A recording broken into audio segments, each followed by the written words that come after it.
What's up, everybody? How's it going? We've got another historic stream prepared-ish, maybe. So we're doing Gideon, as you can tell by the title. I don't know if it's going to be any good. I tried Gideon's before in historic and had some success. I call it Azorius Gideon. It's not necessarily Gideon Tribal. I mean, we have Gideon Blackblade as well as Gideon of the Trials. So this is very similar to the last two streams as far as the deck goes. We did incorporate 2 Rest in Peace. We took out Memory Deluge and put in Blue Sun Zenith as well as Silver Scrutiny.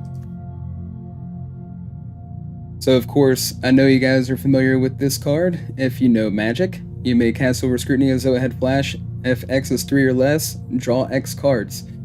And then we can also use it to get our hand back as the game continues on. Blue Sun Zenith is really cool. It's X and 3 blue. But the cool thing about it is that you get to shuffle Blue Sun Zenith into its owner's library after you've cast it. Fragment Reality 3, 3 Steps Ahead 3, 3 Fateful Absence. There we go. Rest in Peace. Seek New Knowledge is a different one. 1 in a blue. Excuse me. 1 in a blue at instant speed. Seek 2 non-land cards, then put a card from your hand on the bottom of your library. To seek a card, put 1 at random from your deck into your hand. 4 No More Lies. We do have, again, Silver Scrutiny. 3 Gideon Blackblade. So during your turn, Gideon Blackblade is a 4/4 human soldier creature with indestructible that's still a planeswalker. Prevent all damage that would be dealt to Gideon Blackblade during your turn. +1, up to 1 other target creature you control gains your choice of Vigilance, Lifelink, or Indestructible until end of turn. -6, exile target non-land permanent. So, very versatile card there, and he pairs up really nicely with Gideon of the Trials. +1, until your next turn, prevent all damage target permanent would deal.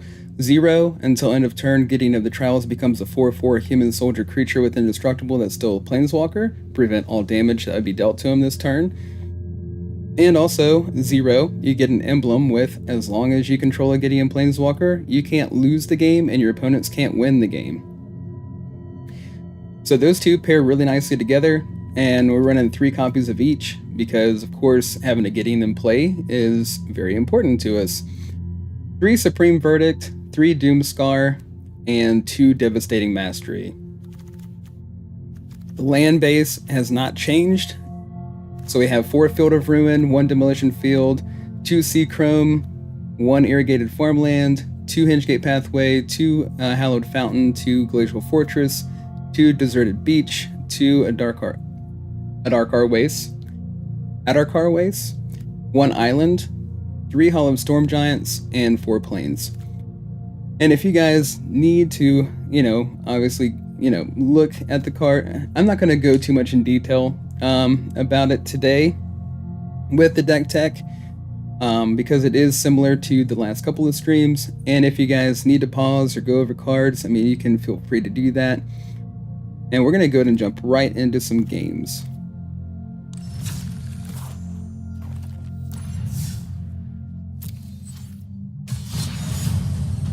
Azorius Gideon Historic Ranked.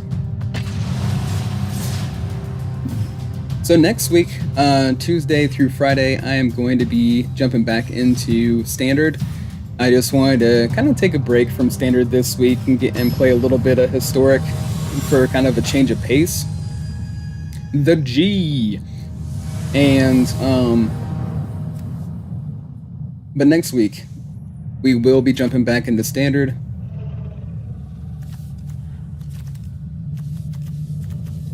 Not exactly the best hand in the world, but we do have 3 lands. This we can cast on turn 3.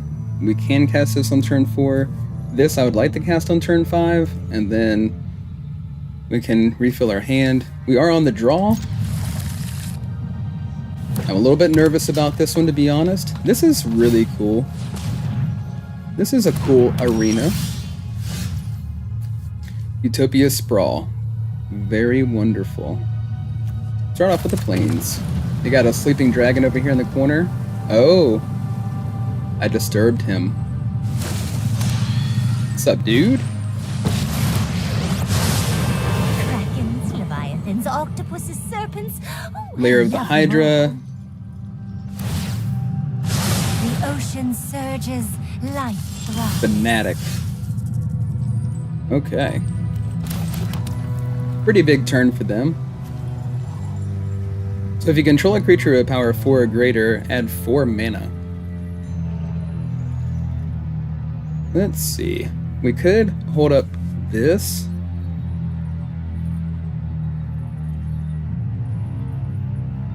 Or we could... I think I'm going to foretell this. Foretell the Doomscar.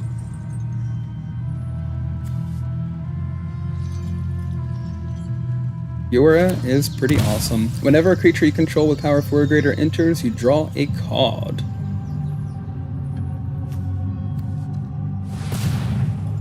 So that's 2. They could untap it with this, add 2 more, then tap this, and then make the... Oh, I see. I was thinking they were going to hit me with the Hydra.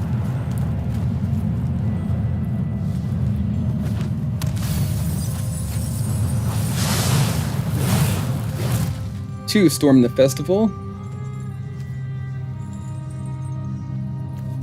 Look at the top 5 cards of your library. You may put up to 2 permanent cards with mana 5 or less or among them onto the battlefield. Put the rest on the bottom of your library in any order. Flashback for 10.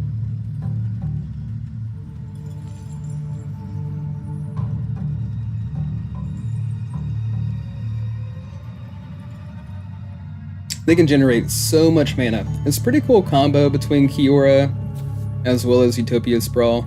I mean, they could have hit me for 5? 4? They could hit me for either 4 or 5 there.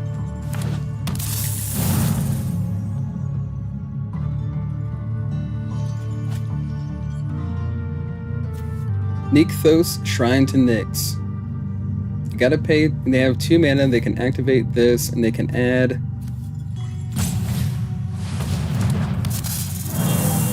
5. Now 6. And add 6 mana. Not a big fan of Nykthos. We really need to get this a little bit faster.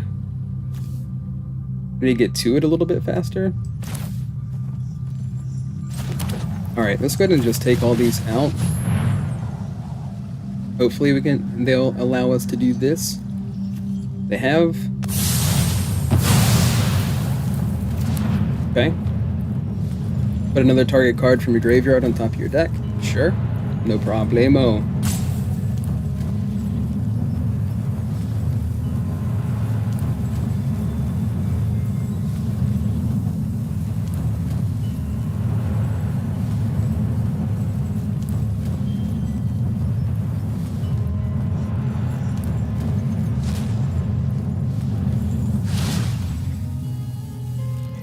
Okay, so 4 for a 4 powered, 4 defense creature, trample haste, pay 7, transform, trample and haste. Other creatures you control get +1/+1 and have trample and haste.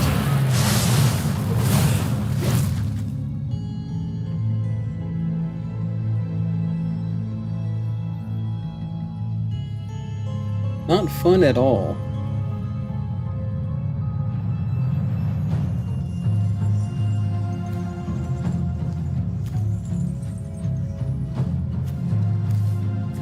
Three storm the festival. All 3 fanatics. Drawing a rest in peace would be kind of cool too.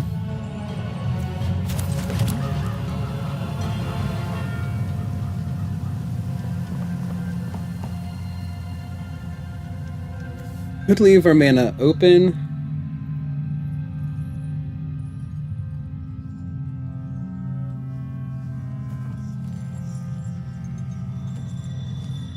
Playing Gideon's not going to help us, but at least we have one piece of the puzzle here.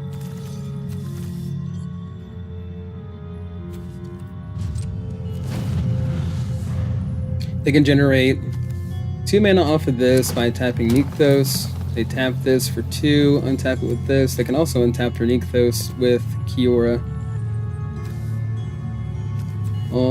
Let's see. Eternalize for 4. You may pay the Eternalize cost to exile this card from your graveyard and create a token that is a copy of this card, except it's black. It's 4/4. It has no mana cost and is a zombie in addition to its other types.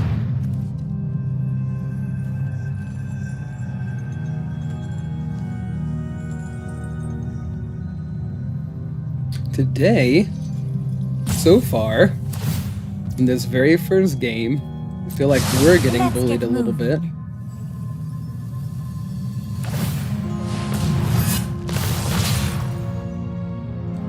So Eternalize 1.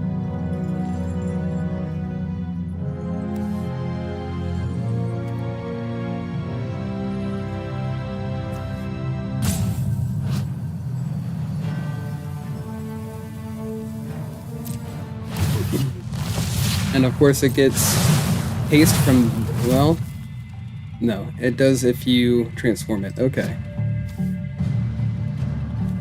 And the transform, he needs 7. Eternalize another one.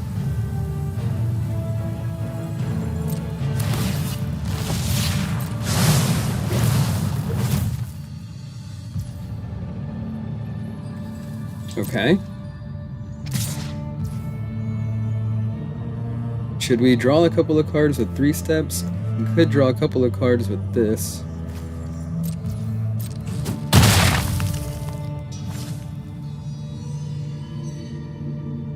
If we played Devastating Mastery next turn, they would choose, of course, to keep both of these and just lose the tokens. It's not really helping us a whole lot. Let's draw a couple of cards here. At least we got through a couple of land, that's good. On the following turn, we can cast Devastating Mastery for the full cost. We also need to try to get Nykthos out of here. They have lethal on the board. So go ahead and do this.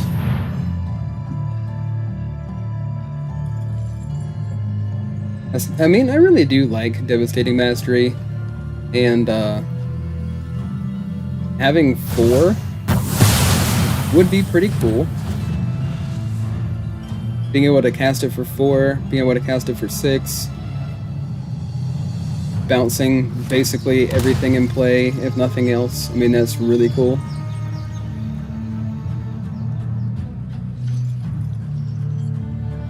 Very curious as to how this turn is going to go.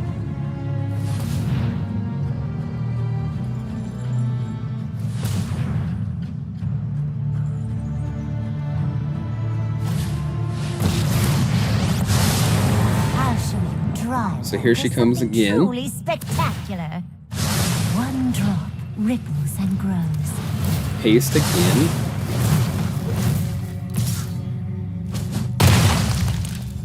Alright. Let's see, do we have a chance here? That's the question.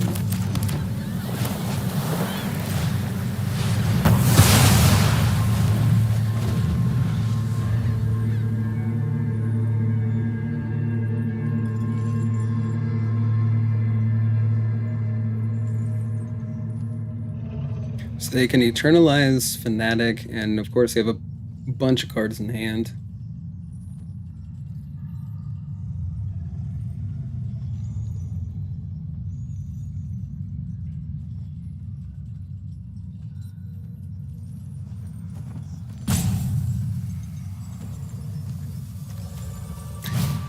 Okay, of course.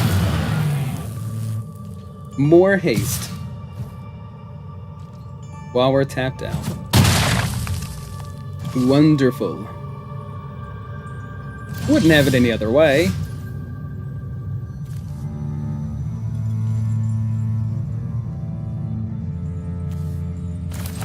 So we need to do something with this dude. We don't have anything in hand that does anything for this dude.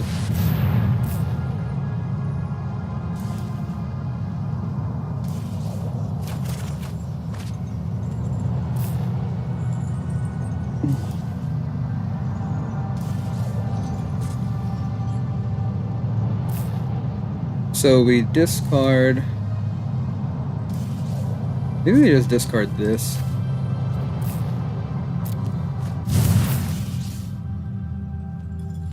Okay, Rest in Peace would be really awesome. We need to play the Gideon. So we play the Gideon here. And then we +1 the Gideon on the Olvenwald Oddity. It just reminds me of Griswold. I will prove myself worthy. They have something else with haste, of course, we're done. But if we can get to the next turn and 0 Gideon and actually get this dude off of the battlefield, that'd be great. Of course, they could just activate their Hydra.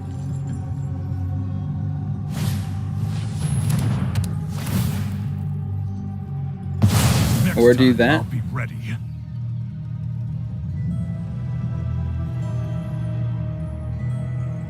Activate Hydra for at least 3. They can also activate Nykthos for 2 green.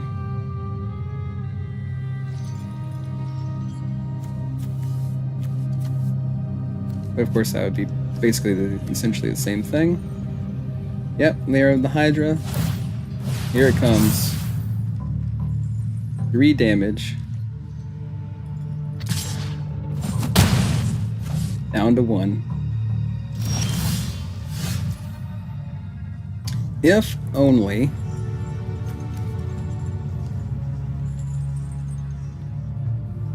Okay. Let's see. Go ahead and take...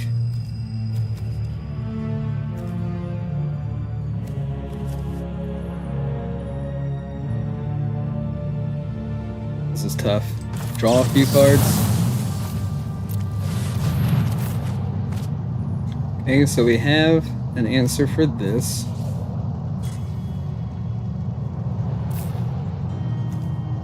Seachrome goes away. Hingegate goes in.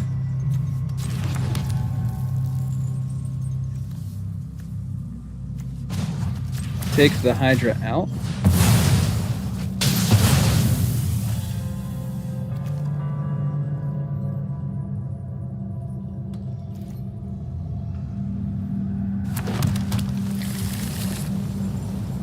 And get rid of this. I mean, hey, we're just annoying enough, I guess, right? Just annoying enough. Dragon!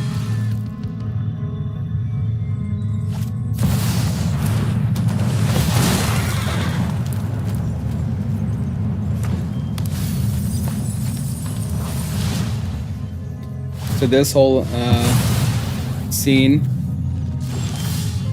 or this whole arena,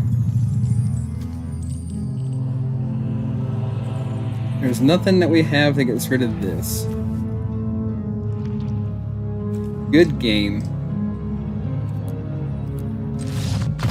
Okay, well that was not very good, but that whole arena reminded me of The Hobbit.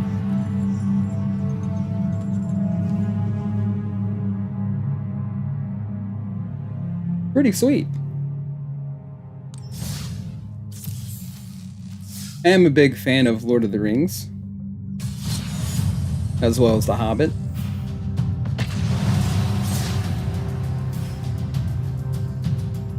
We actually have a dog named Pippin. Peregrine Took.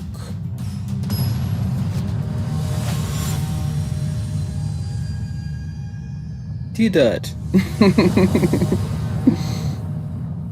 What up, T-Dut? Could be okay, but we only have 2 land. We are on the draw. Goodness.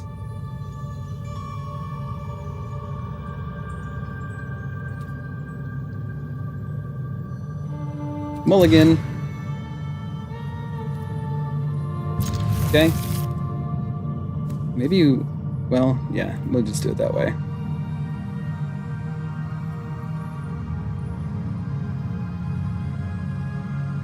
So it's kind of cool because we have the Plains Island with the irrigated farmland, and then Glacial Fortress, of course, will come into play untapped. There's the Supreme Verdict. Very nice. Oh no. Shifting Woodland. So we're going to need our Rest in Peace.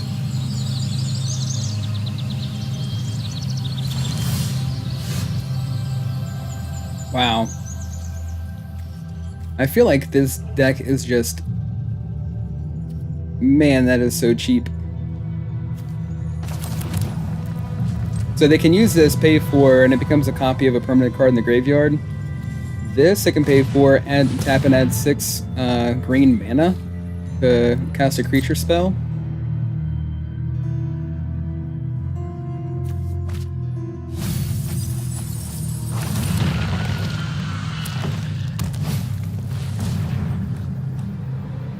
So when Grazer enters, you may put a land card from your hand onto the battlefield tapped. Sure.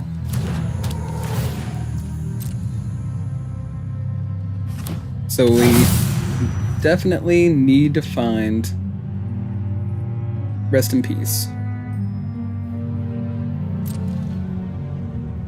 Rest in Peace would be perfection in this scenario.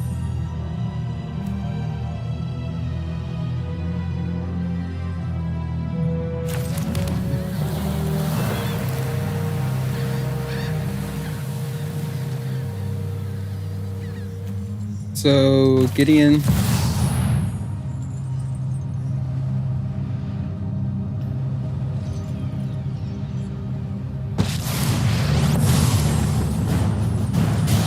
Virtue will always triumph. And they might very well be able to take him out, but at least we'll have the emblem. It's time to give up.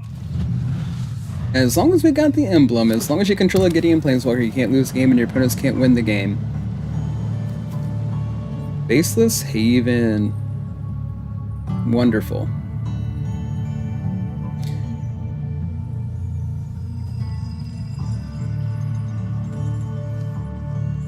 I feel like with this deck, we need to be on land destruction. Just, you know, be able to take all of their land out. That would be... That's exactly what we'd want to do in this situation. Yep, all the land. What do they have in their graveyard currently? Anything good? No.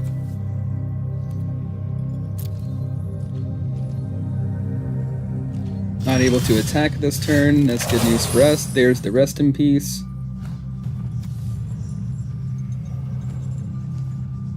We don't have a counter spell in hand to protect Gideon.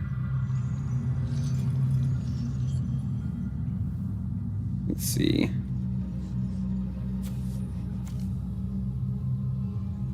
So probably do this one. +1 on the Faceless. It's just you And then and me. Rest in Peace.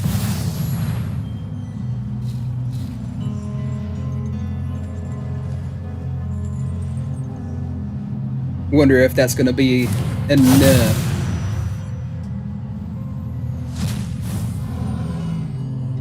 Okay, pass.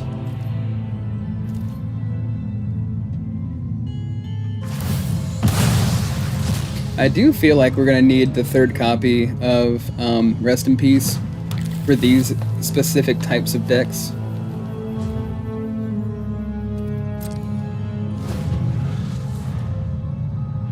And I don't know why I still have Fateful Absence in here. I traded it for... I actually broke down and wanted to put Get Lost in here. So seeing the Fateful Absence is a little bit confusing. Sweet, another one. Otis +1 again. Vulnerability. Now if we has could get its our other perks. Gideon into play, we'd be in really good shape.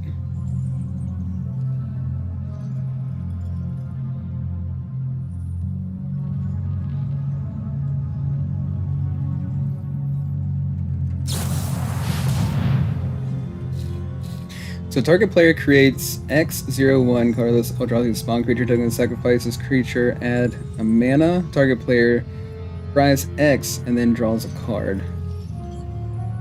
They're going to scry 4 and draw. Okay, resolve.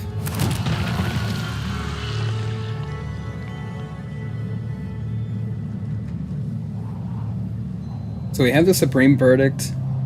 Clear the board. Play Silver Scrutiny for 3.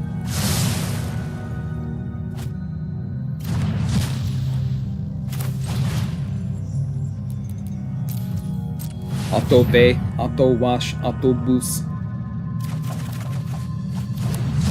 Cool.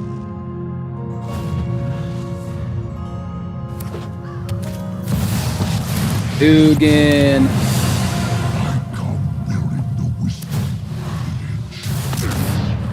I expected. 3 damage to Gideon. Chalice of the Void on 2.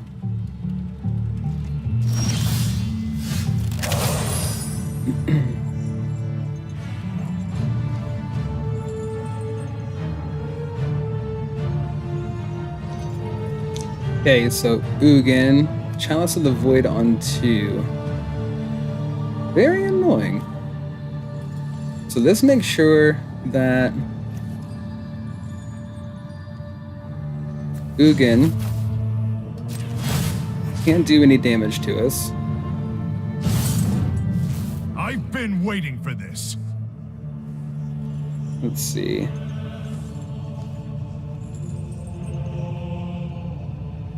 So we also need to get rid of this. So we need to be drawing some cards for sure.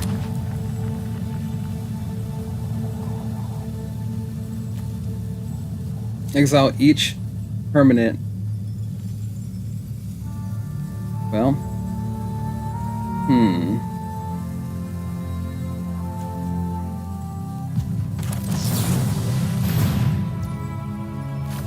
Oh, right. Resolve.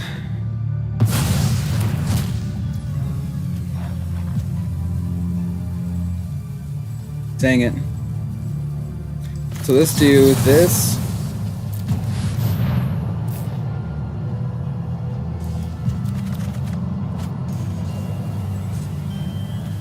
Let's get rid of that. So they did 2 because of Rest in Peace, I'm assuming. It's really terrible that I tapped out. I will destroy if I must. I have let all of you down.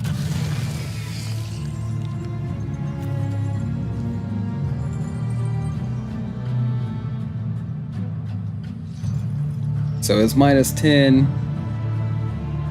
It's definitely a pain.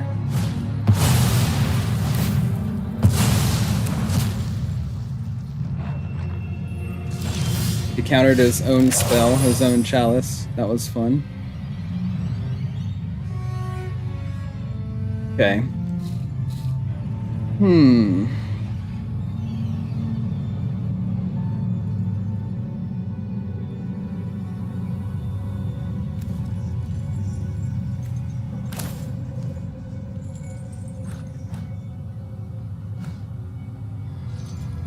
They can still activate this. Might as well take this out.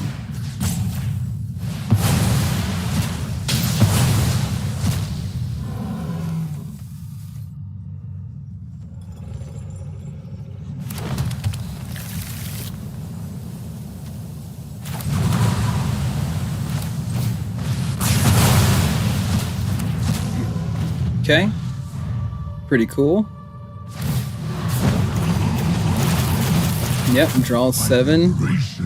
Put 7 permanent cards onto the battlefield. I'm assuming they have some pretty crazy big stuff.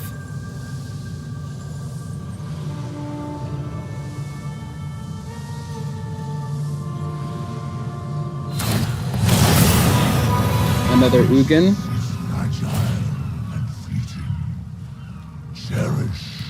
They also have the 1 ring.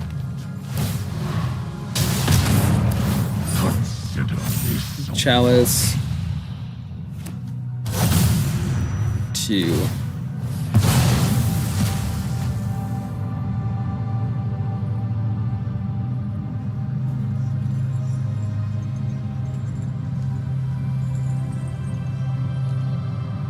So what we need,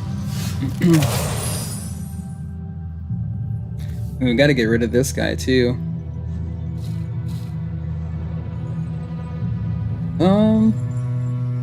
So let's do, dang, we can't cast this because of this.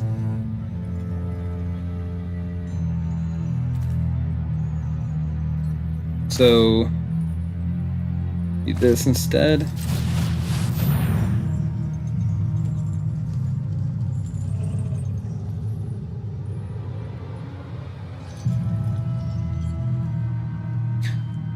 We need to destroy everything in play, and we have a couple of cards, of course, that do that for us.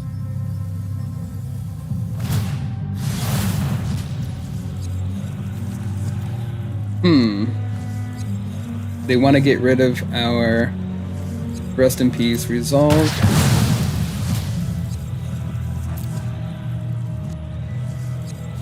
Maybe a Hallowed Fountain.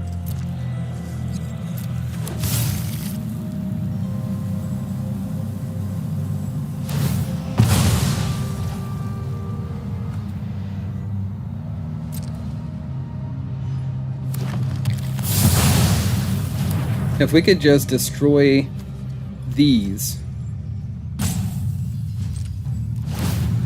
The One Ring. Of course the One Ring is indestructible, but that's fine. We have things that deal with it too.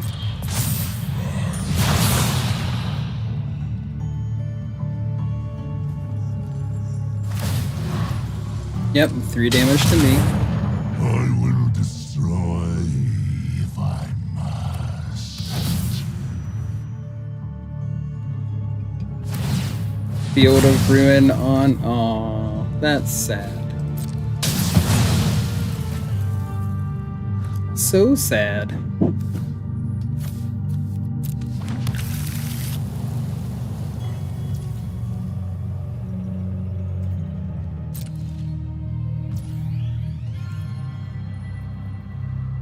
Okay. Go into my turn.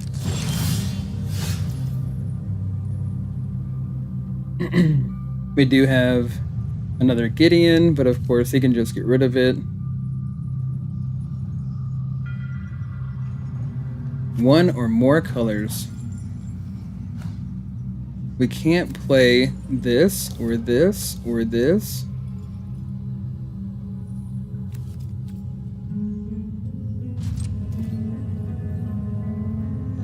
Alright, we'll see if we last another turn or two here.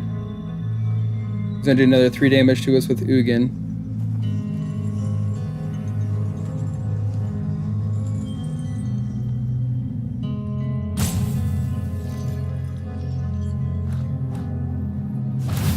Very intense, very intense.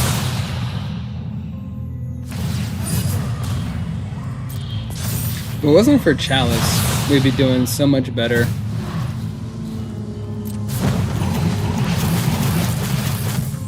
forces of creation are elegance manifest. Now we can pretty much put in everything.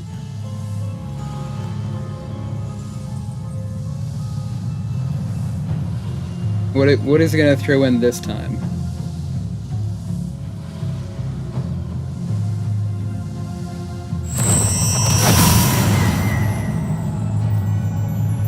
Power Stones.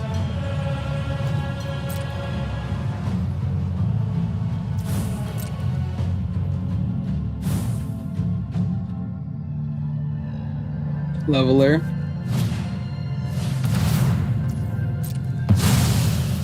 Counters his own spell.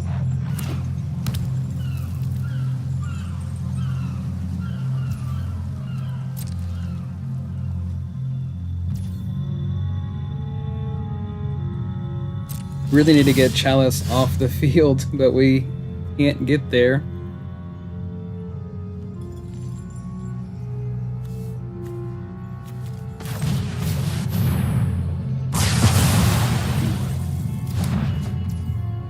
So, we're still alive.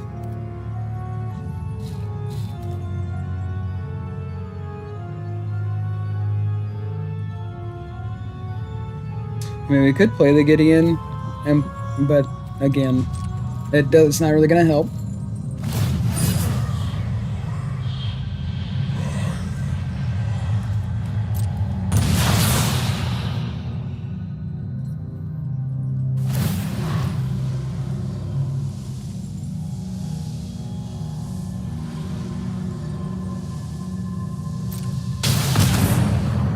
Not ignore my Thank you, Ugin. I appreciate the vote of confidence. Shifting woodland. There we go. Yep. Good game.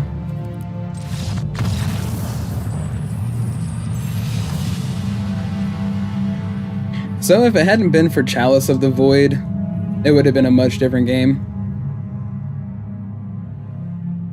So that's another reason. Cool. That's another reason why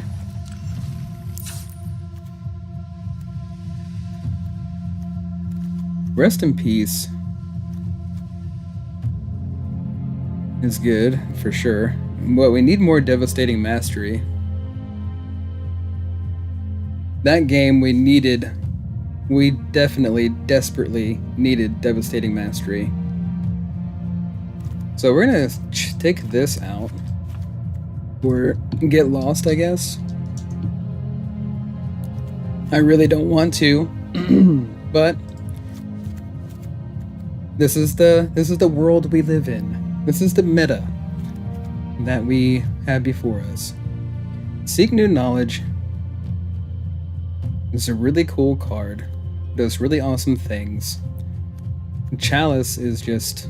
I wish they would ban that card already. Of course, we could run Chalice in our own deck, but it wouldn't do us any good or any favors.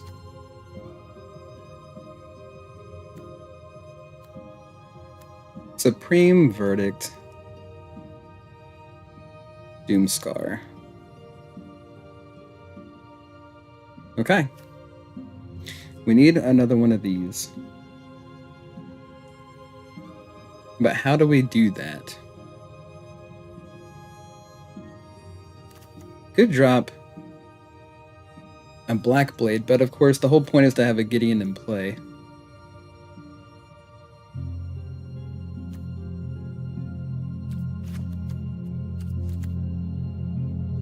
Let's go that route.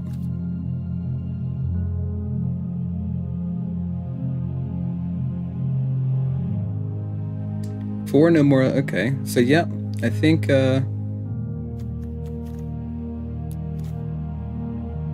would be nice to have a fourth copy of both of these, honestly. But where do we find the room?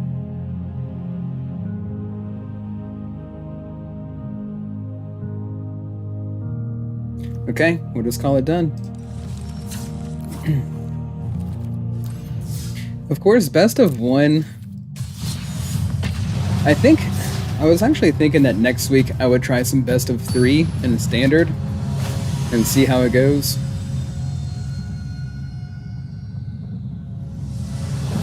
Not quite sure what deck I'm going to be running yet. This is not very good. This is better.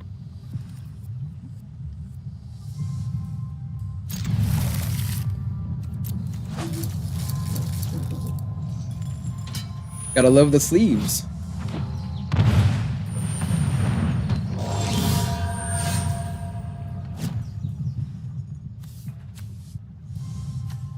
Sweet. Whenever you cast an enchantment spell, another one of these. I remember these decks. They're not very fun to play against.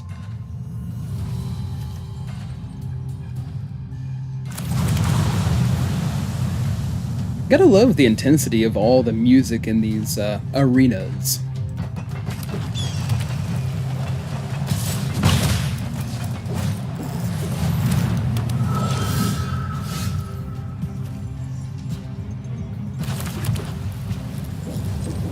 So far, so good. We've got creatures in play and a sweeper in hand. We've got a counter spell, draw spell. So a +1/+1 counter here.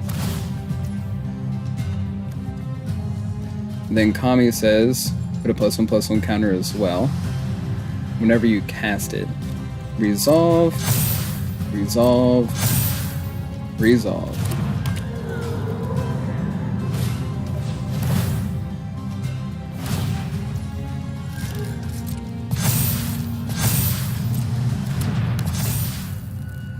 Yep. Attacking for 9 already.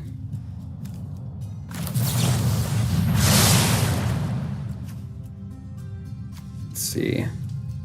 Probably this one.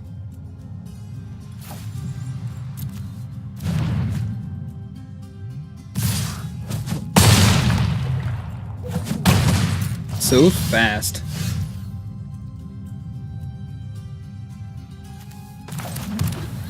So attacking for lethal this turn.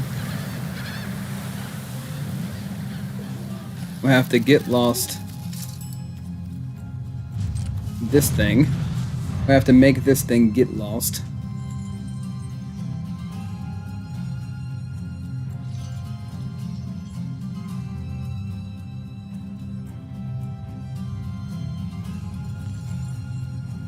Zenodor!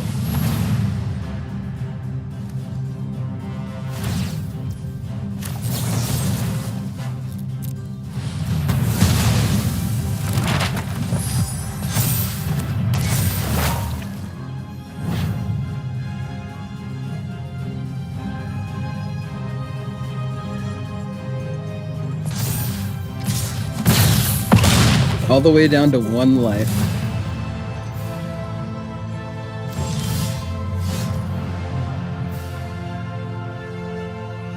Let's see.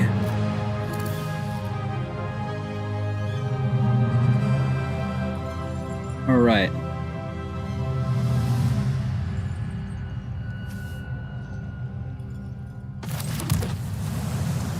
Supreme Verdict.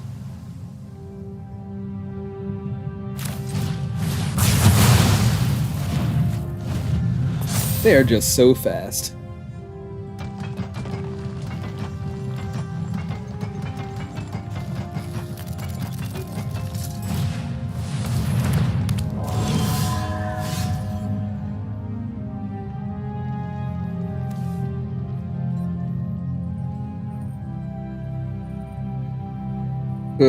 So we're gonna, wow.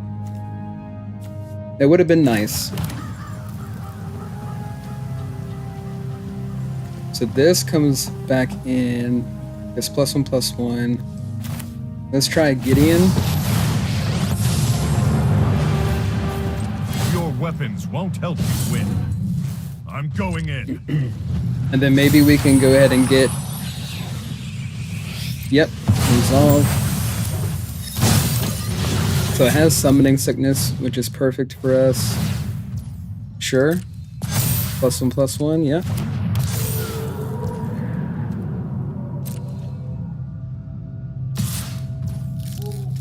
Sure.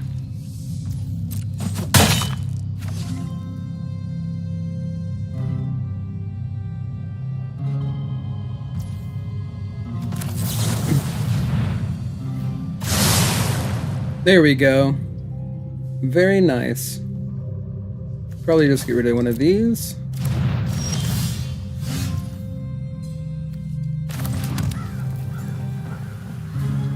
Supreme Verdict.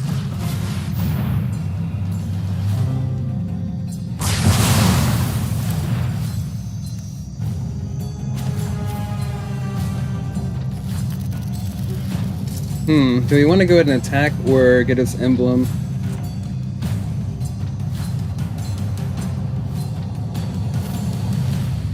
Let's attack. Not on my watch.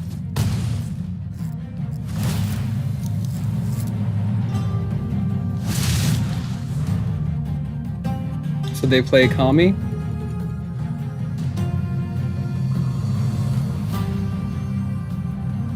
Wow, this is a very intense game.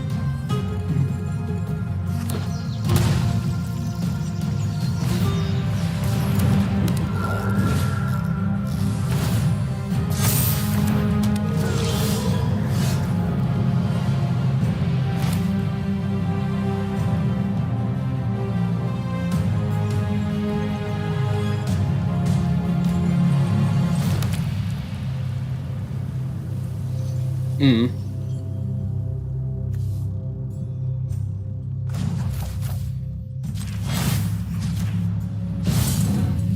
You'll have to get So they can through me attack for first. 1, but we have enough to activate the Hall of Storm Giants and block Life's Bounty.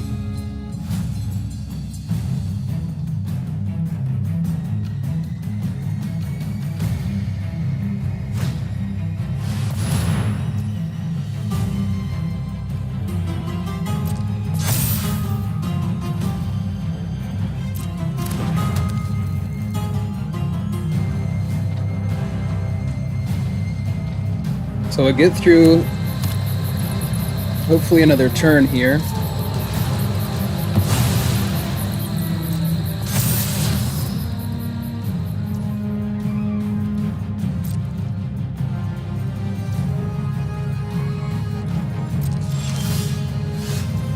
Ooh, that was a good draw.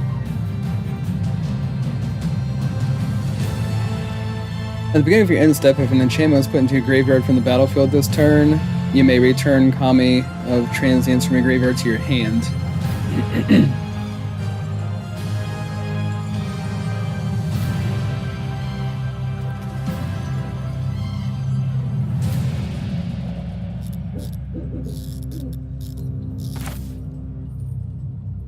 And then what do we got here? Okay, so another enchantment creature on top. They'll be able to draw a card off of that one.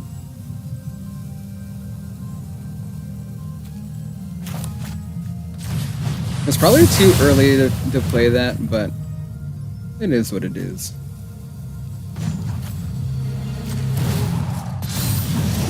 You hold no power over me.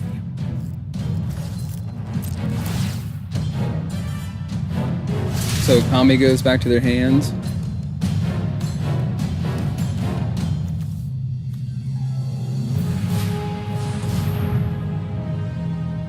Maybe we can just get this out of the way. Tired of seeing that guy. Destiny Spinner.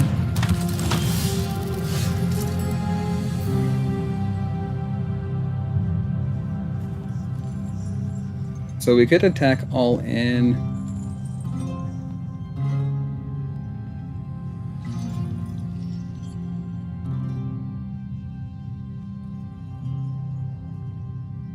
She would have to, so she would have to block something, or she would, or well, if you don't block, you're dead, essentially.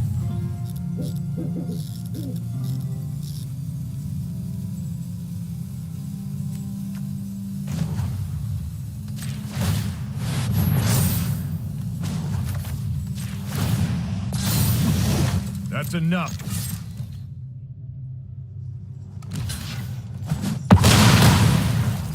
Okay, cool. See if we can get through one more turn.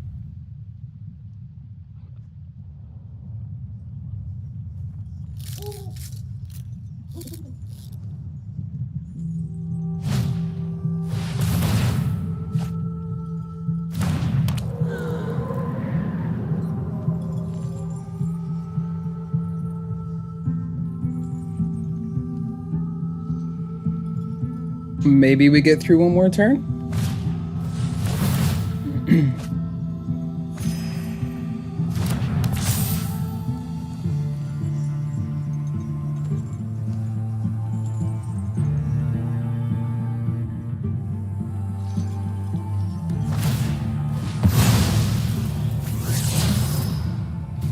Okay. Excuse me. So a 4/5.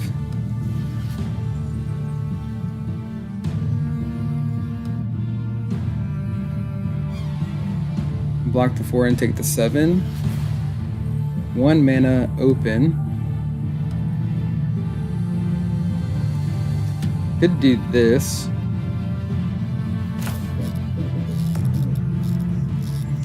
But we're gonna do this first. Amonkhet deserves to be liberated. Oh, we don't have another white mana. We don't have the 4th white mana we need.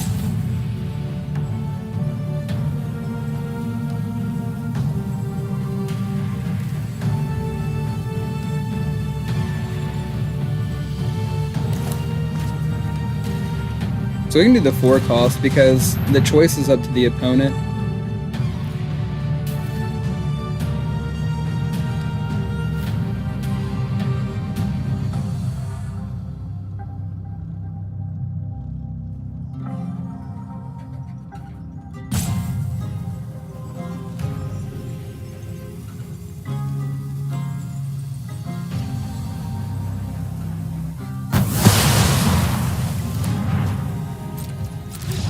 There we go. Got me all the way down to 1 life. Very intense game. Very intense game. That was... yeah, I had fun. That victory was... wow. That was very intense.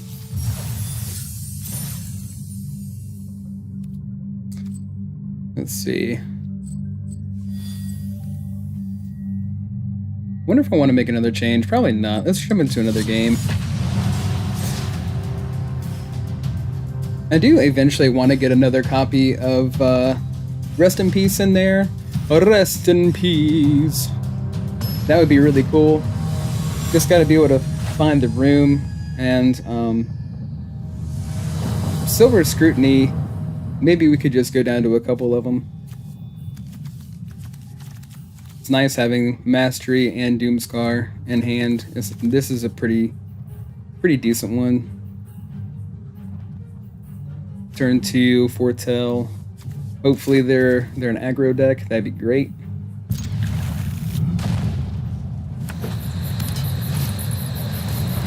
Another enchantment one? Oh boy. Oh boy.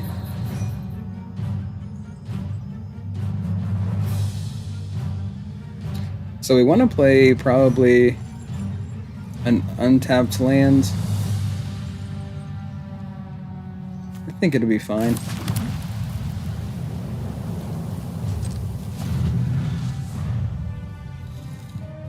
At least it should be fine.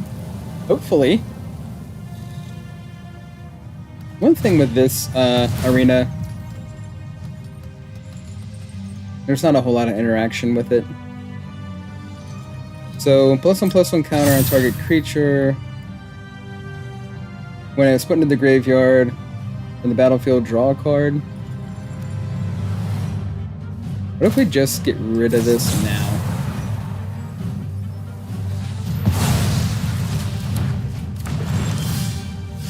Awesome draw.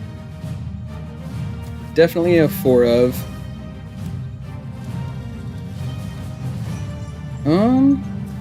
Now we can play our tapped land. This one.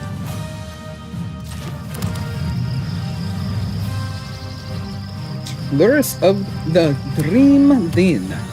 Atom Gathering.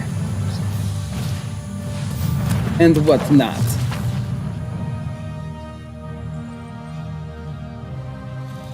So this is an extremely good card. Core Spirit Damage gets +2/+2 for each aura attached to it. And whenever you cast an aura spell, you may draw a card. So we're going to go ahead and do this, and hopefully... okay, Sentinel, sure. So Sentinel, whenever an opponent casts their first non-creature spell each turn, draw a card. That player pays X where X... unless that player pays X where X is Esper Sentinel's power. We could play the Fortress.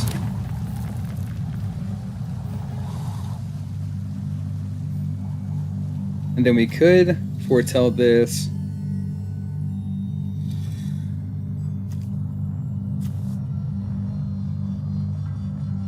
Green, white. I'm sure they have ways to protect their creatures as well. If we tap out, though, a little bit here, they'll probably entice them to play. I know I always say that, but you always want to try to lead them in if you can. They're like, hey, an opportunity here. I just played a land, get a couple of creatures down.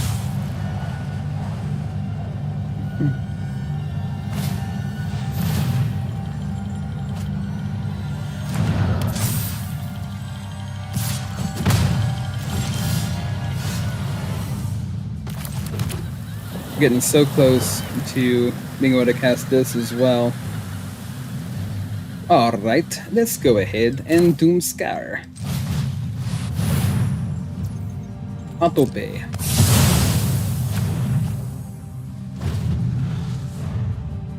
Doomscar.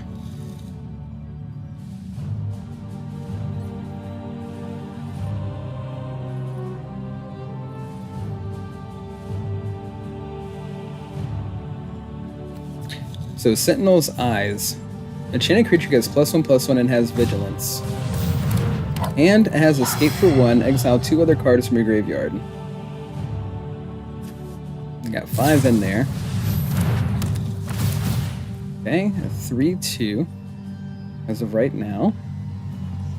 So whenever an aura you control enters, if you cast it, you may search your library for an aura card with mana value less than or equal to that aura and with a different name than each aura you control. Put that card onto the battlefield attached to Lightpaul's Emperor's Voice, then shuffle.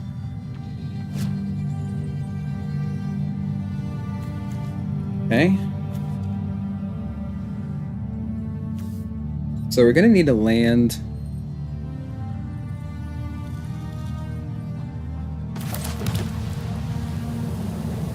All we need is one more land, and we can cast Devastating Mastery.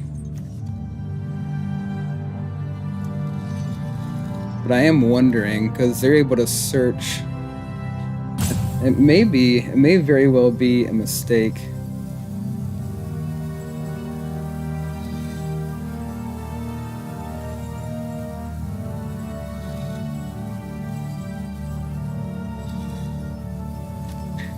Let's see. Maybe we could do this. Okay. Makes me feel a little bit better. We'll put one of these away.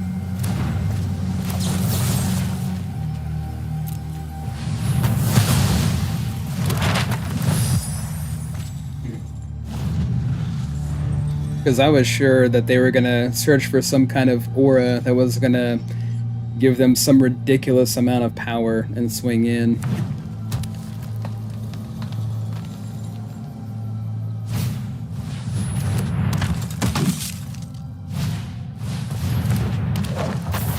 So Sentinel and Spirit Dancer, they can also pull this from the graveyard.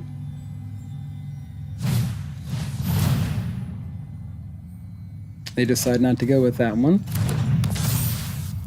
I wonder why.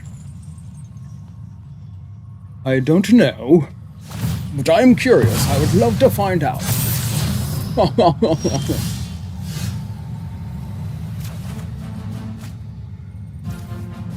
So we take everything out, or we could just do this one as of right now.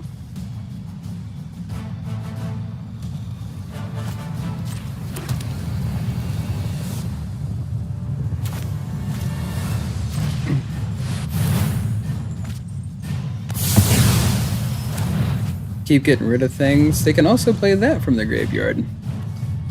So many decks relying on graveyard strategy. I think we definitely need to rely on Rest in Peace. Boros Aggro also relies on it.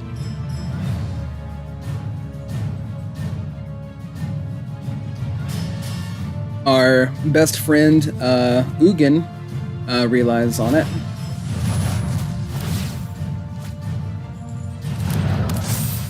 So just keep drawing cards and keep playing creatures and keep playing enchantments. Enchantment auras, that is. Utopia Sprawl, sure.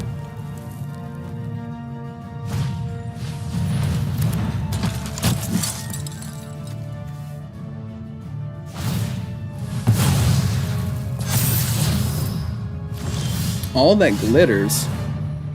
Enchanted creature gets +1/+1 for each artifact and/or enchantment you control.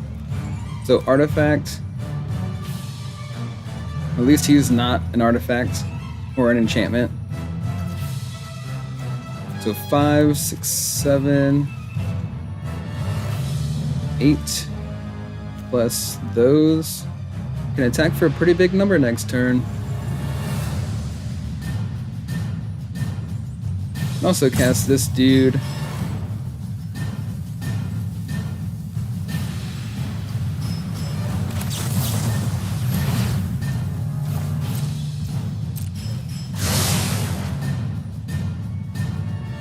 Two Gideons.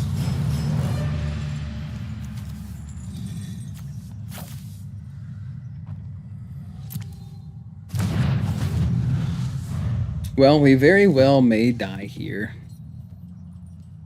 But if you die, that is a risk I'm willing to take.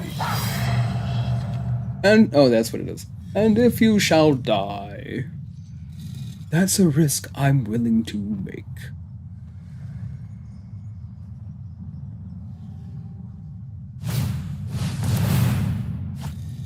I'm a big fan of Shrek. What can I say? Light Paws, Emperor's Voice. Attacking for 10. What else we got?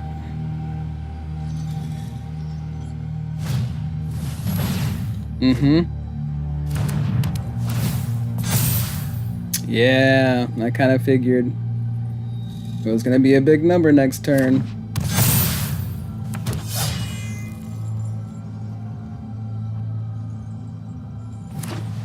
$18. Yep.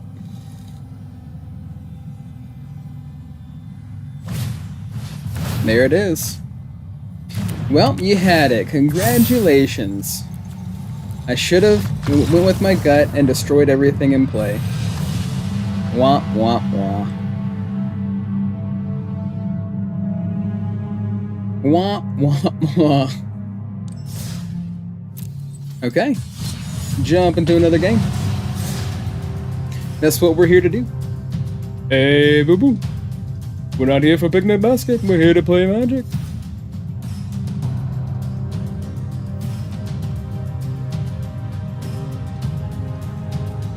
Of course, a picnic basket does sound pretty good right about now. I could go for a picnic basket.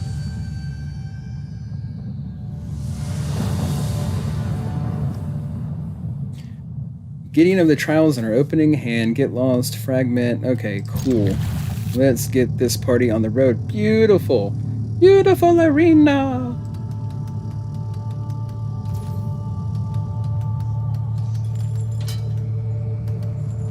Okay, so sea chrome to begin with.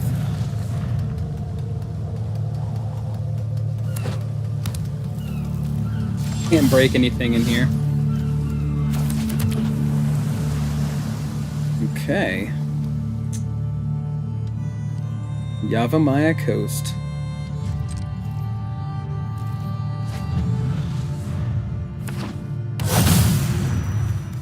So far, just Simic.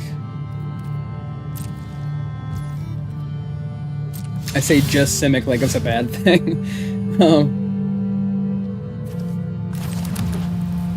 Oh. Simic is a little bit scary.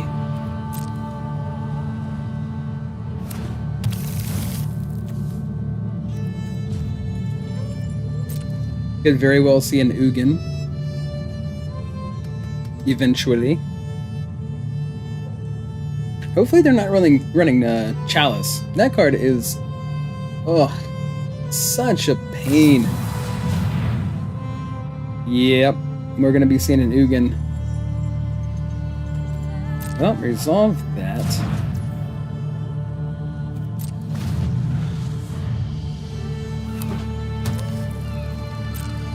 Another coast.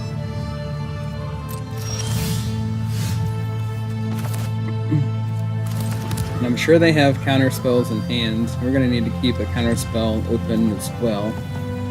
So I don't want to go all willy-nilly throwing out the Gideon on the Trials onto the ice skating rink. Sure.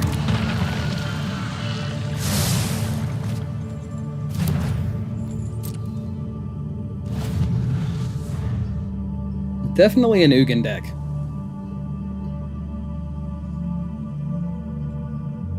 So they would have to have 4 mana in order to chalice for 2.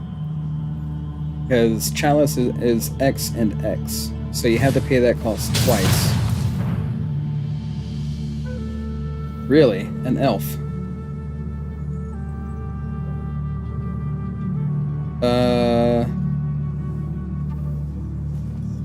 An elf.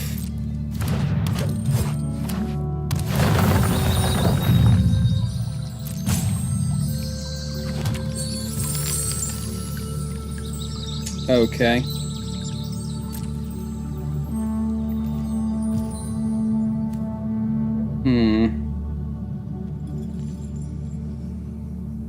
An elf.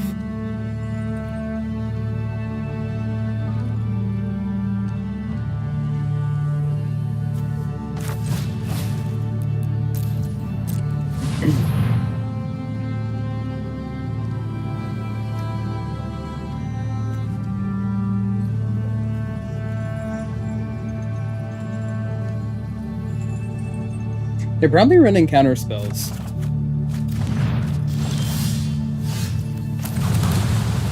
I'm almost certain that they would be. If we wait until next turn, we could play Gideon.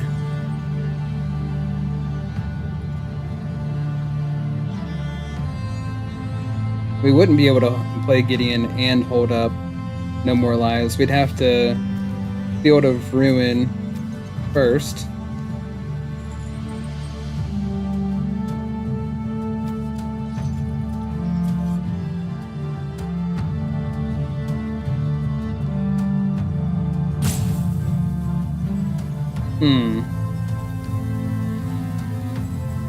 Let's pass a turn.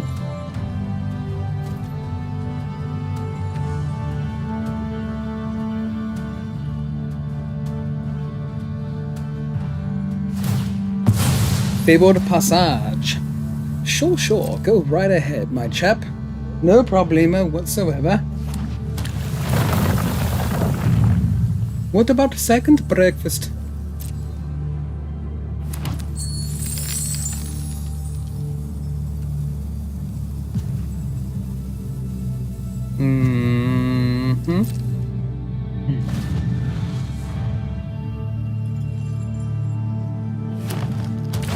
What else we got? Okay, you're going to do another treasure token.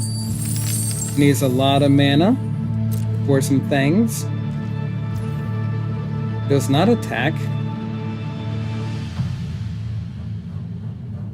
So this is just there for show, and I doubt they have a creature that's less powerful or with less mana cost. So we could fragment reality, but we also need that for Chalice if they've got it. I feel like they would have played it already if they did.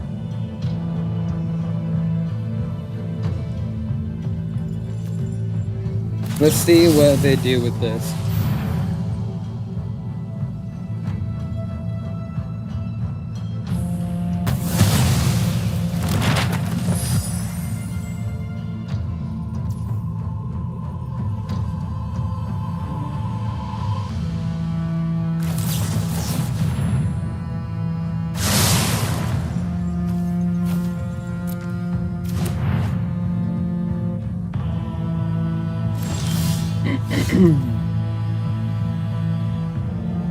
So they have all the mana, so No More Lies isn't really going to matter in this situation.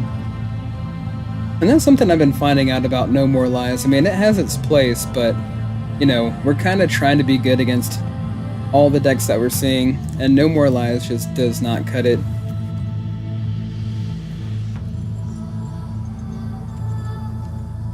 A lot of these decks ramp so insanely fast that No More Lies is just not worth it. Well, let's go for it.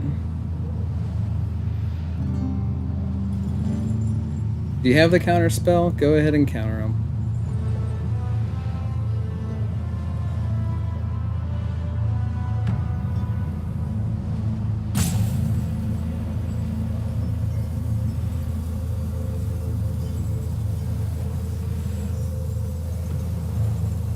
Go right ahead. Oh yeah. Unsubstantiate.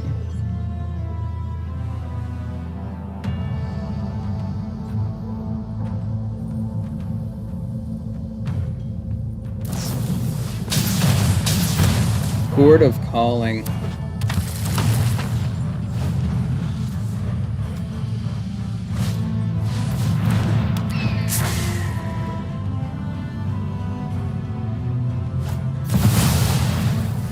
Okay, so they are aggro. I really didn't think they were aggro, guys. It was really hard to tell, but, yeah, I really didn't think they were aggro.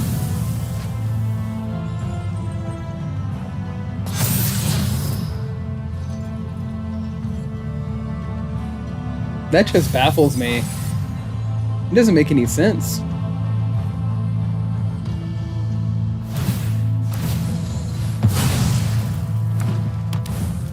I would just sit here the whole time expecting Ugin and Chalice and, you know, all these things.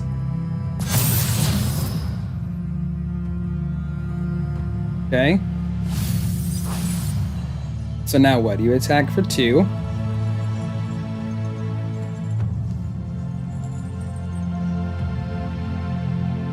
Is that it? There must be some kind of infinite combo going on there.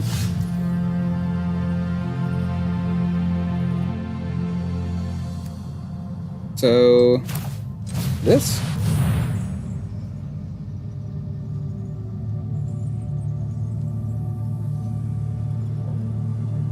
They can use Unsubstantiate to send it back to my hand too.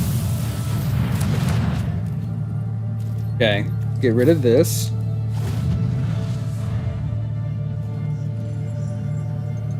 So they have 9 power on the board as of right now.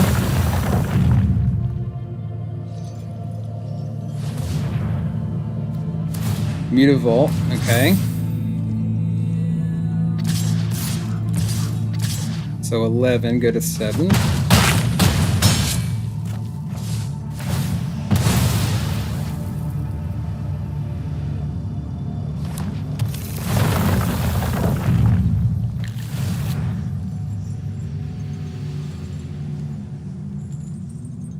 Fabled Passage. Whenever this creature becomes a target of a spell or ability, reveal the top card of your library. If it's a land card, put it onto the battlefield, otherwise put it into your hands. Triggers only twice each turn.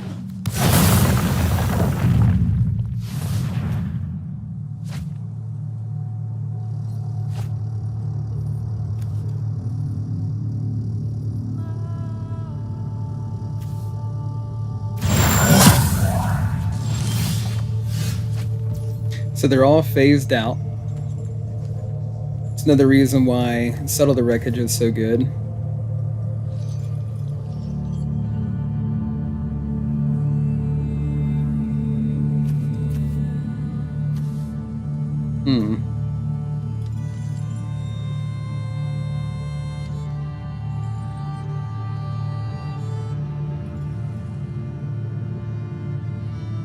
If we only had another land, we could play both Gideons. Good game. Alright. So maybe we just have too many Gideons in our deck. And maybe we shouldn't be running it Gideon Tribal. Maybe we should just have... Or maybe, you know what? We could have 4 Gideon. I just feel like we need a couple of more. We need... Okay, so in that situation, Settle the Wreckage would have come in the clutch for sure, but they could have just countered it. It's never a bad thing, though, to have Settle.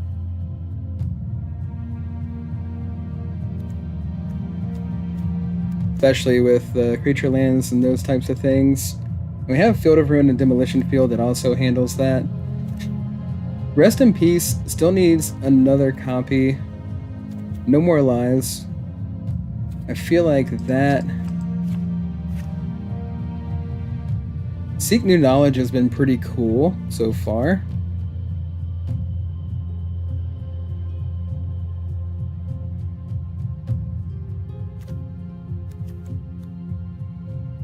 And we could just... We haven't seen this yet. And we have the one copy, we haven't seen it one time. It is cool that it gets shuffled back in.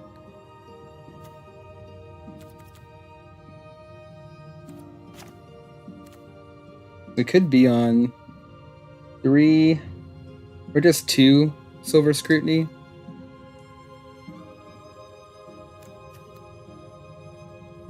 Gideon the Trials is the one we want, but of course, like, we also want to be able to, well, the more Gideons the better, but we also need more control. Long River's Pool does allow them to draw a card, but is it better than No More Lies?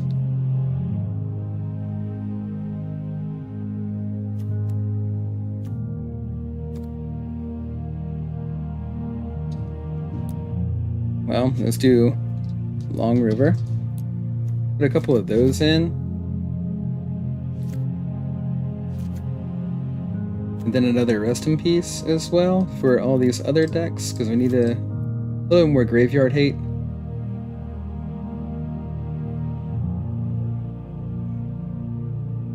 If we came off the other Gideon completely and just left 3 Gideon of the Trials in there, he's the one we're really looking for anyways. He does, like, help us gain life and those types of things by... But that's the thing, you have to see both of them. And we don't really have the room to make all that happen. We go up 4 here and here.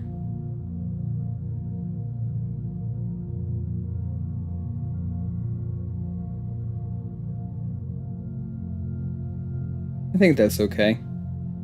Alright, well, we're gonna jump into another one.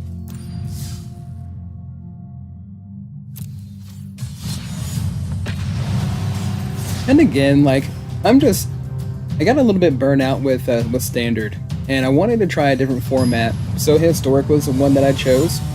I was playing in Historic for a while, you know, and,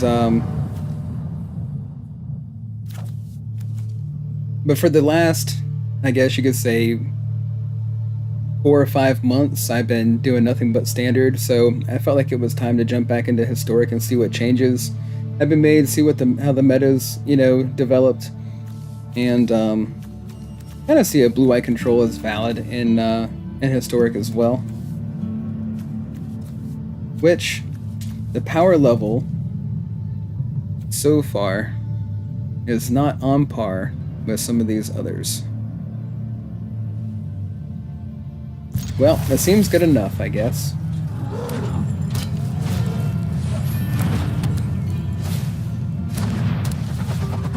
So untap Retrofitter Foundry for 3, pay 2, tap, create a 1/1 Servo Artifact Creature Token, pay 1 tap, sacrifice a Servo, create a 1/1 Thopter Artifact Creature Token with flying, tap and sacrifice a Thopter, create a 4/4 colorless Construct Artifact Creature Token.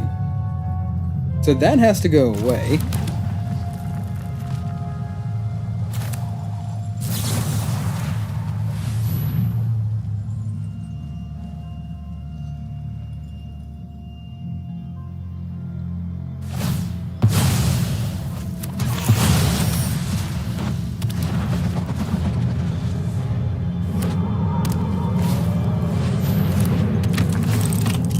Look at the top 4 cards of your deck. You may reveal an artifact card.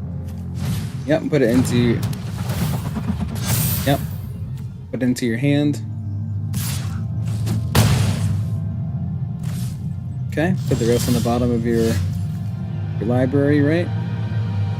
Library.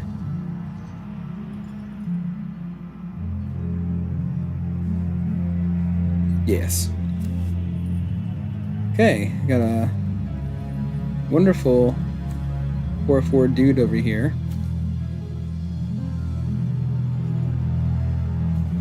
So fast.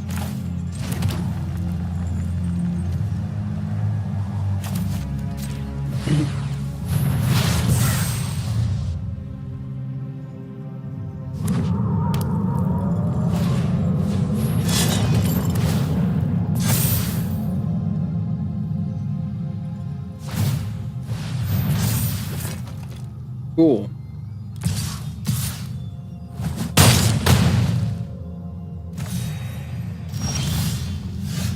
Well, that works too.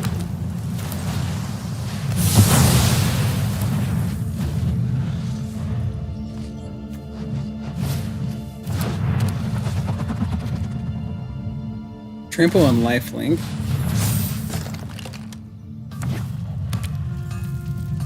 One card in hand. Okay.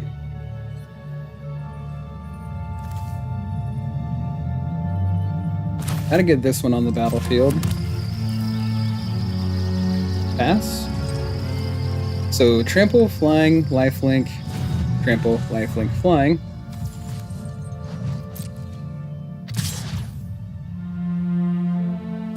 Do we take the one?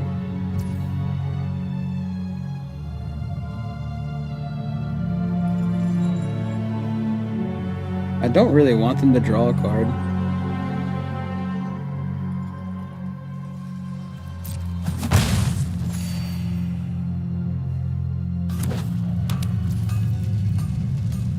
What could they possibly have in hand that they haven't played yet?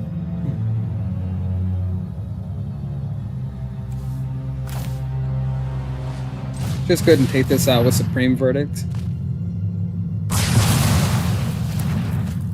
So Shadow Spear.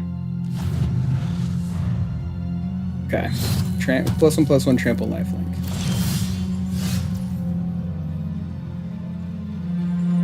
Could draw a couple of cards off of Scrutiny, or we could just draw a couple of cards off of this. Let's play Rest in Peace. Rest in pieces! Rest in pieces, mate! And pass a turn. And that's the thing, like again, these power levels are so ridiculously back and forth.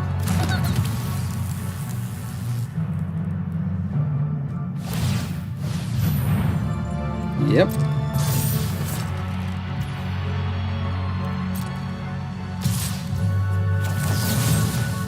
Gonna have to draw a card on this one.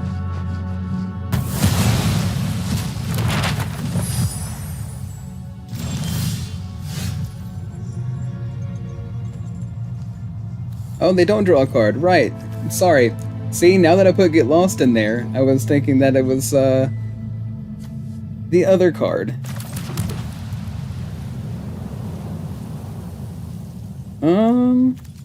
Okay.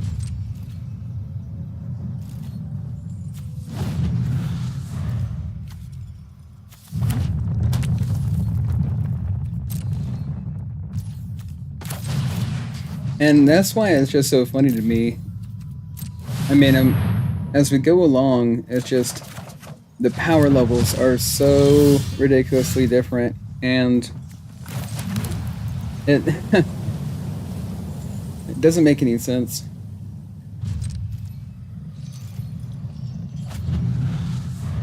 Especially just like on a platinum level.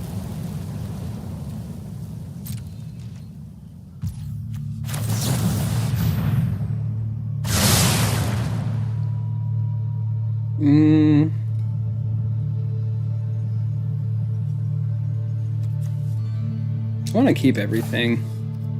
Get rid of the land.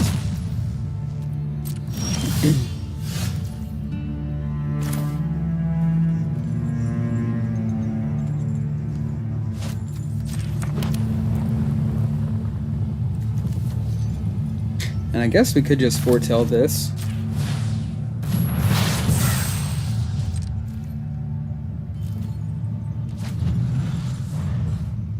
What's up? So counter this.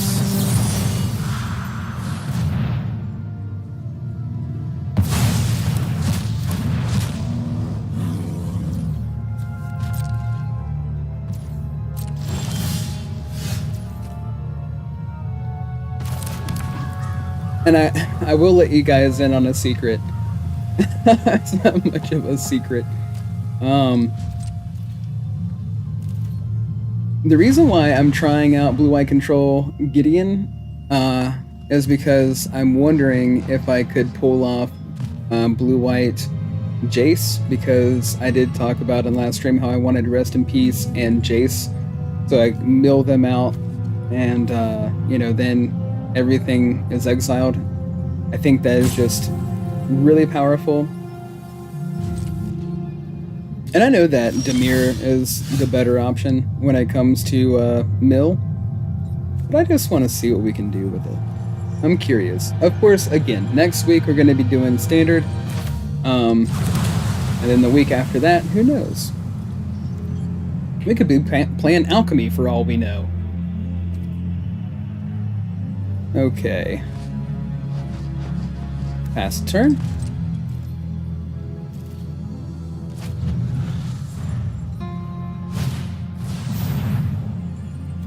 Create a 1/1 attached to it. Sure.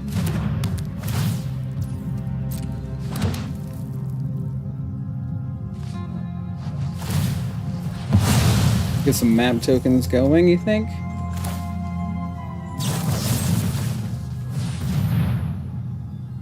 How about get lost?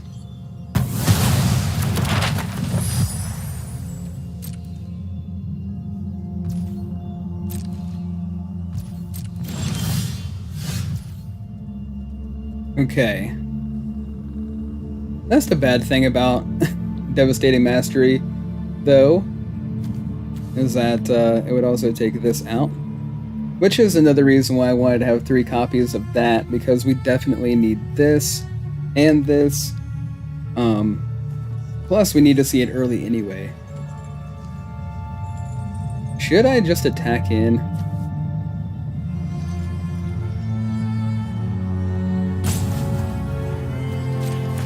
I think we should just attack in. Seems legit.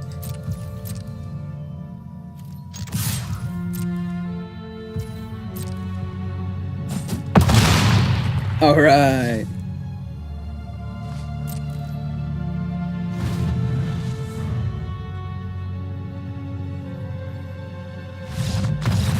Okay. Martin B. Ran. Martin Baron.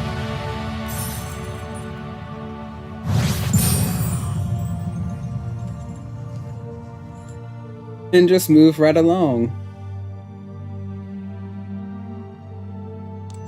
Move right along here.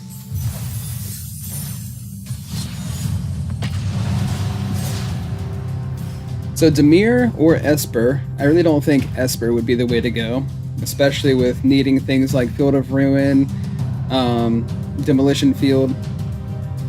The 2-color deck is just a lot better. Dimir would offer a lot more resources and mill. And of course, like, if anybody is running Gaia's Blessing, then it's kind of funny because a lot of people were running one of Gaia Blessing, and it didn't matter if they were mono red, mono white. They just threw it in there for the heck of it.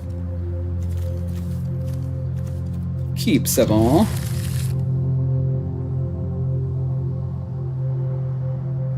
Gaia's Blessing, if it's in your deck and it gets milled and it goes from your library into your graveyard, then you essentially just shuffle your graveyard back in to your deck. So, pretty powerful card. Library. It always feels like I'm saying library. If I say it too fast, it comes out wrong. Library. Gotta be smooth with it. Gotta be a little bit smooth with it, like smooth jazz. Hall of Storm Giant. We'll start off with you. Yes, please. Whoopsie. Should have started off with this, honestly.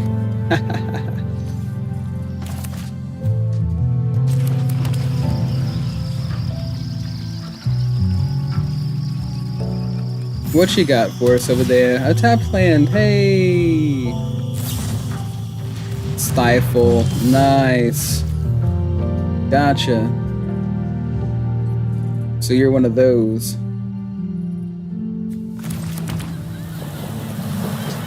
Trying to ramp. At 3 mana of any color. So they're on 4 mana right now.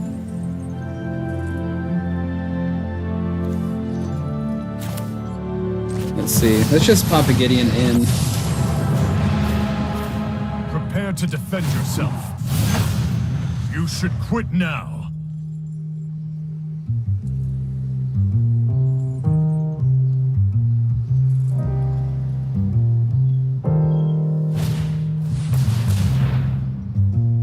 Search for a basic. Oh, they also have cleave. Okay.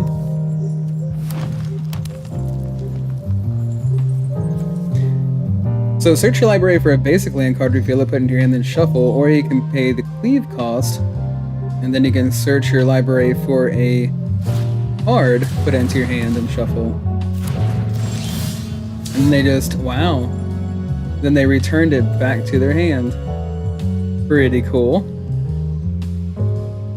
So we are holding the counter spell, and it seems like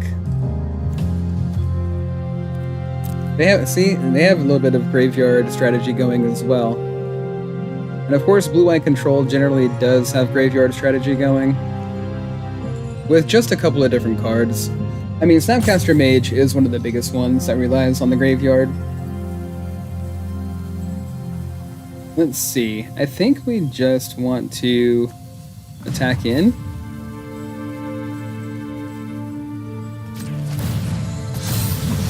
I've got you.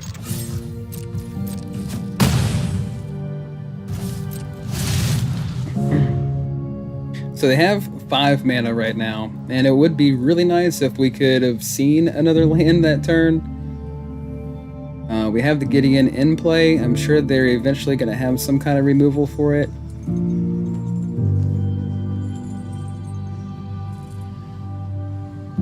So they are playing Bant.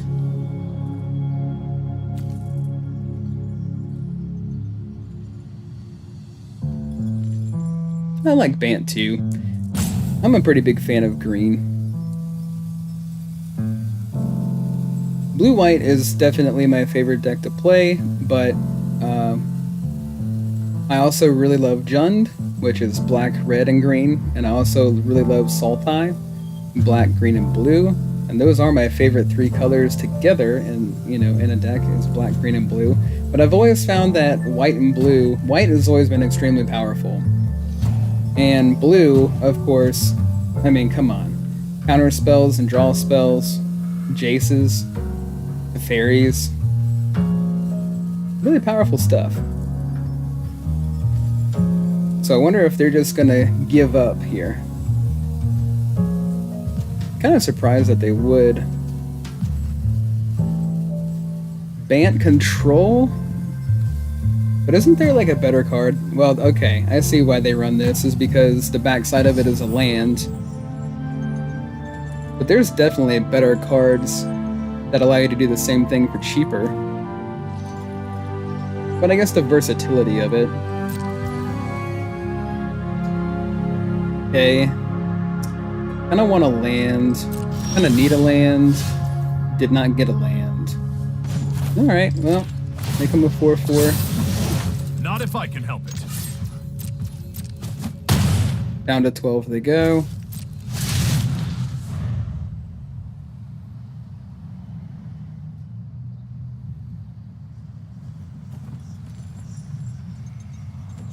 I guess they don't have any land either.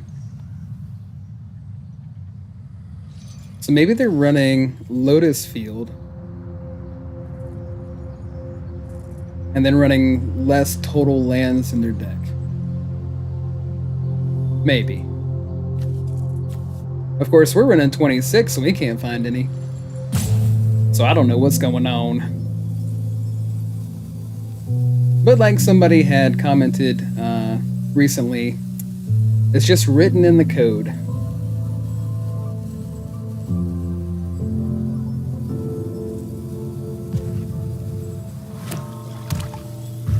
What do we got here? Okay, you had a land.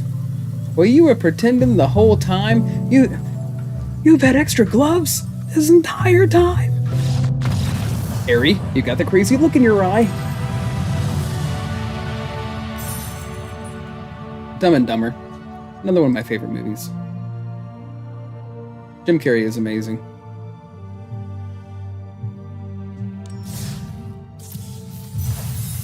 Okay, claim all these.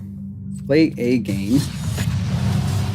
Well, that was a pretty cool couple of wins. That made me feel a little bit better, but that's always how it goes. Like, we go up against, like, the most powerful deck imaginable, and then we go up against, like, you know, a couple of, like, little aggro decks, and then we go up against Bant, and I don't know, the power level is just so back and forth. We're gonna have to mulligan. There we go. That is a little bit better. It would be nice to keep this in hand. It would also be nice to have this. Turn 2, turn 3, turn 4. This gets rid of only creatures. This gets rid of everything. But of course, paying the 4 cost isn't really going to help us in certain situations. I really don't want to, but it's the furthest away, I guess, in theory. So, this one first.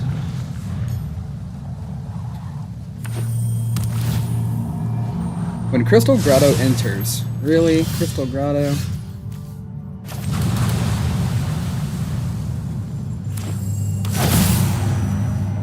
Oh my gosh. Oh yeah. Power Stone. Now that's a good card. Worn Power Stone. Definitely good. Definitely something we could add to our control mix as well. I mean, it might end up totally revamping blue-white control in Historic. With some different things. Okay.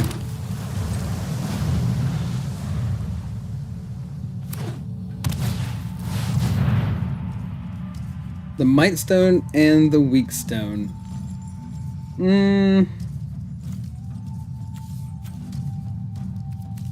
Nah. That's also a way that they can draw cards, and we really don't want that happening. I think this turn we can actually counter something and draw. That's going to be nice. So use that to play the Iron Crag. Whenever a legendary creature you control enters, you may have the Iron Crag become a legendary equipment artifact named Everflame Hero's Legacy. If you do, it gains Equip 3, and an equipped creature gets +3/+3, but loses all other abilities. Sure. Go ahead and drop that. Drop it like it's hot. I don't like this, but you can still draw a card.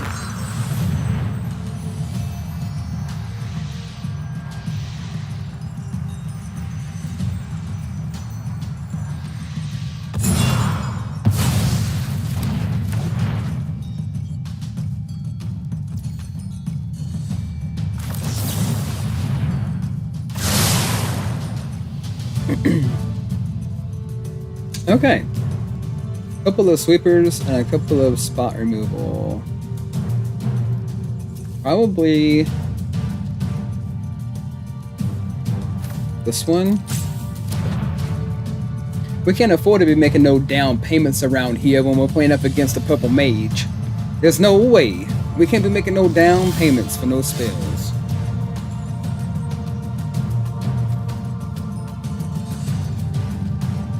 Seacrum Costa.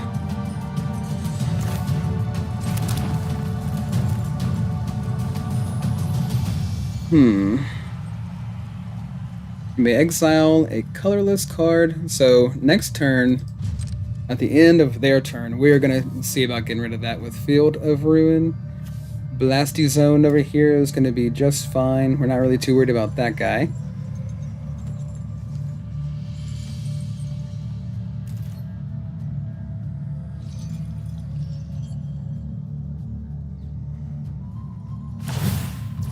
Okay, yeah, sure. Put some counters on. No problemo. No problemo. We'll let this happen. We shall let this pass. No problemo. Zalforin Void. What into Scry 1? Sure. Go ahead and take your Scry.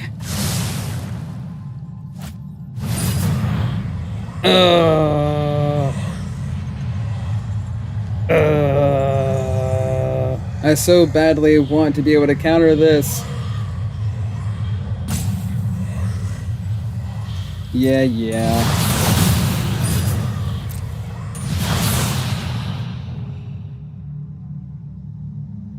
So the only way that we have to get rid of it is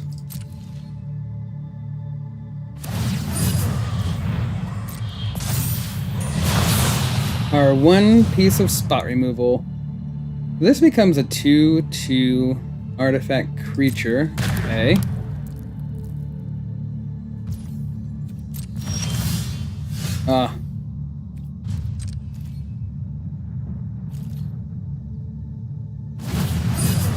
The One Ring.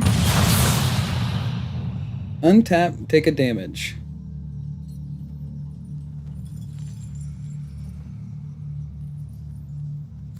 I mean, honestly, the only thing that I can really think of that, I mean, I guess there are a couple of different things, but Shieldred's probably the best paired up with the One Ring, obviously. And that was running rampant in Alchemy. My gosh. One Ring and Shieldred. You saw that every game. And then they were running Demir. And they were running the Oracle of the Alpha. It was just like, it was a pretty insane amount of things going on.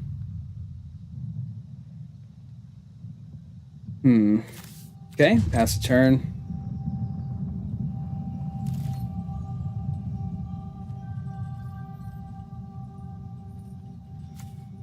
Cost 3, 2, 4, and 2.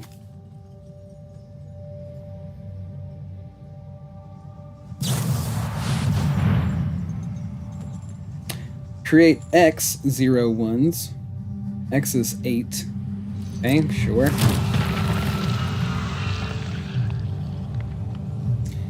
Then target player scries 8, then draws a card. So they're looking for Ugin, I'm sure.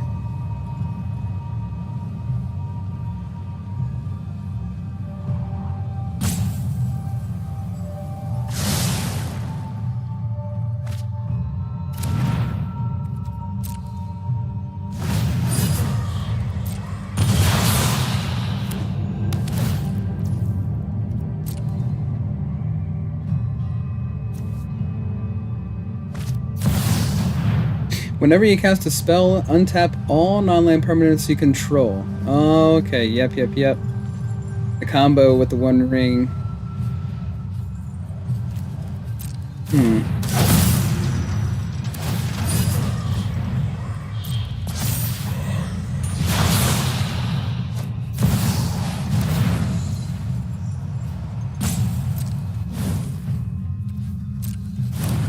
If we get one land, we can Devastating Mastery. Even if not, we can still Devastating Mastery.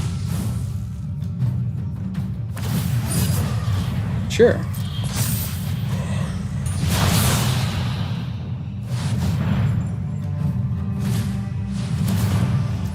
Okay.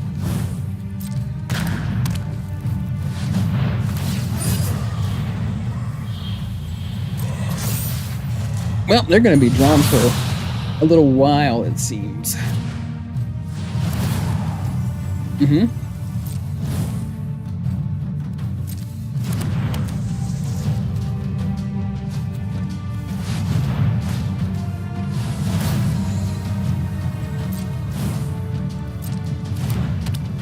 So this keeps tapping for 2 mana. This taps for a mana. This taps for a mana.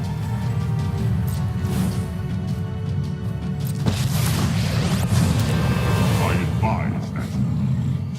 If we must fight, I do not intend Yep. to lose. We Card can from do outside the game. this. We must. Reservoir. Yep. And that's pretty much it.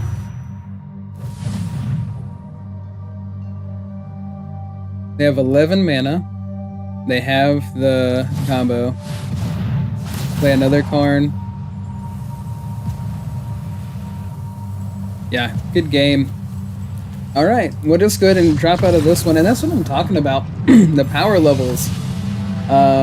Even down in platinum, like how are you, like you are trolling if you're in a platinum level. You know, it is what, the 14th, so it's like halfway through the season, so because, you know, obviously it's halfway through the month, and you're trolling if you're playing a deck of that power level down in platinum. Like, come on. And platinum. Ridiculous.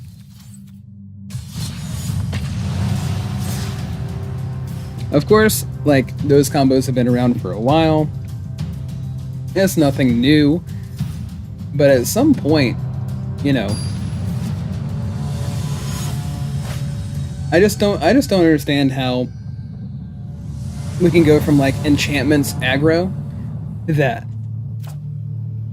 And I mean I guess they are a little bit slower. I guess they lose to Boros and, you know, Celestia enchantments and all those fun things. And here we go again with the 2-land hand because Arena loves to do that to us. And this would be a no-brainer.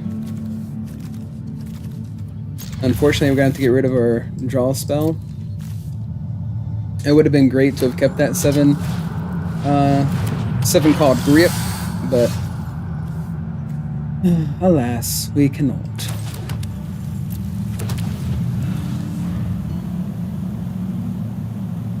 Okay, Trojan.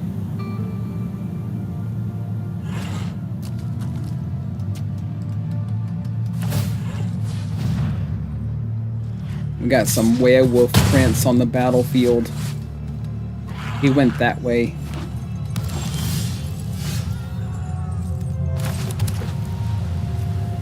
Blazing Root Walla.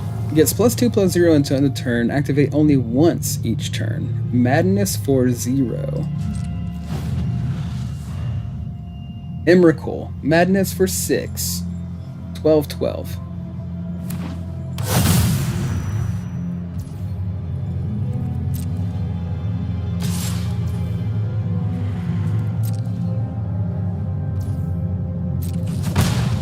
Okay, take a whole 1.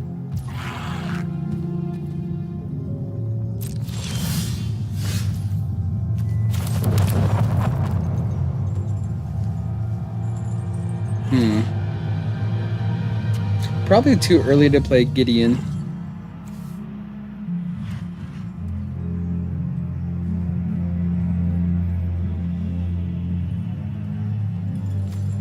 Could wait a couple of turns and protect him.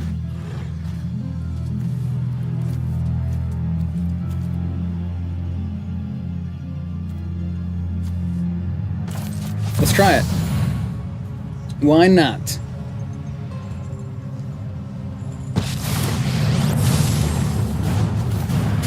Defend yourself.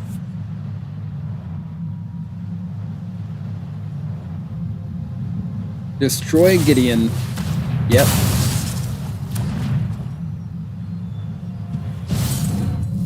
Now it's my turn. At least we got it out of their hand. I knew we should have waited till we could protect them, but I wanted to see if they actually had it.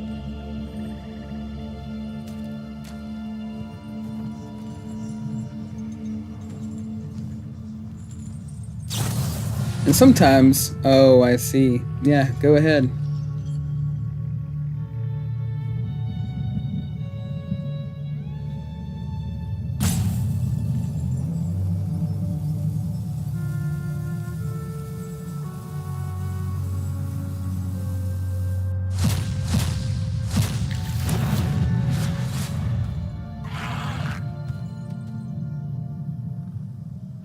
That's not my only win condition. So you just keep going there, bub. It's going to take me a lot longer to get you down, but we'll eventually get you there. Sure. So... this tapped. And then foretell this. Foretell. How, why not? Foretell.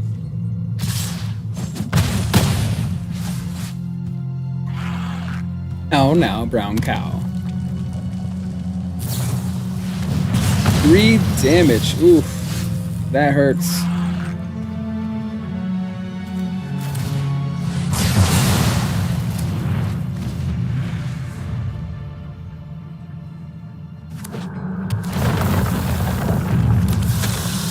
Oh, I hate Bloodghast. It's another reason why we want all of the Rest in Peace. Another reason why we want Rest in Peace.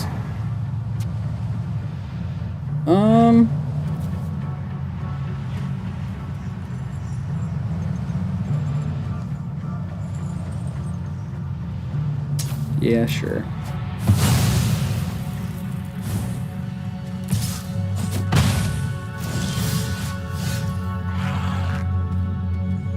Definitely need Rest in Peace.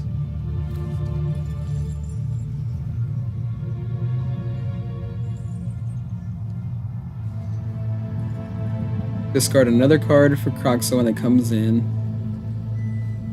Could really use some graveyard hate. Running 3 of them.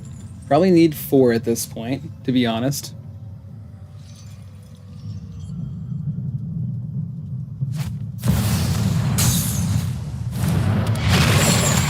Croxo Titan of Death's Hunger. What a fabulous name. Let's do this one.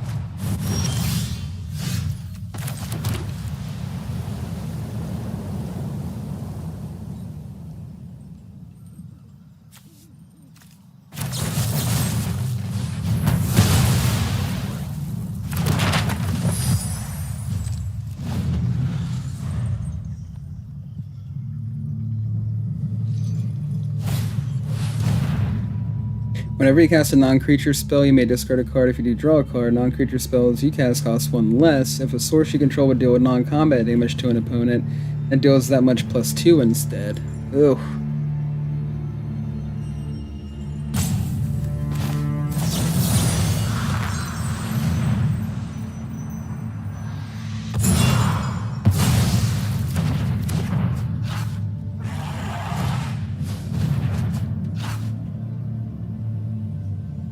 So I will say, like, it seems like by turn 4, I kind of want to play Silver Scrutiny or, you know, play some kind of draw spell. Both Bloodghast come back in. Exactly why we need more. Okay. So we're gonna switch it up. We'll switch up the deck a little bit. So we're gonna play one more game. I'm gonna jump in, do a little change on the deck really quick. Azorius Gideon. So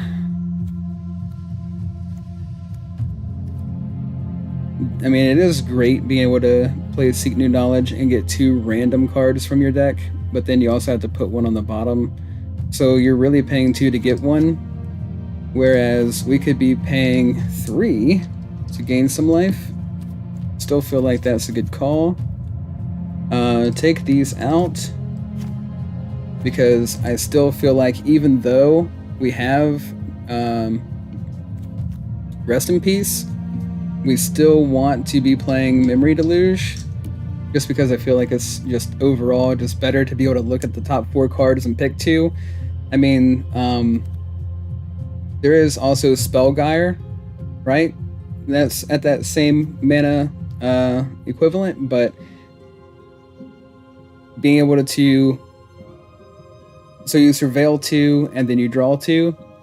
So you're still getting through the top 4 cards of your deck, and then you are also you have that counter spell in hand. So I mean, there could be a strong argument for that as well.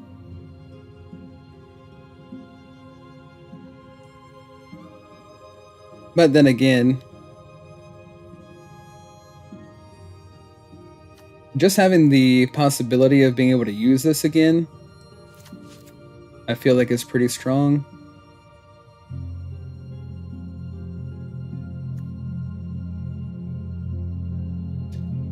Let's see, what else do we need to do?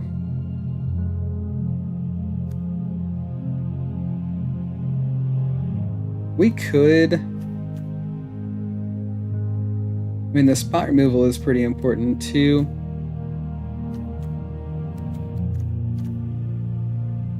And I really do like having 4 of these. We need another Rest in Peace. I think I've only got the 3. Yeah, I only have 3 copies of it.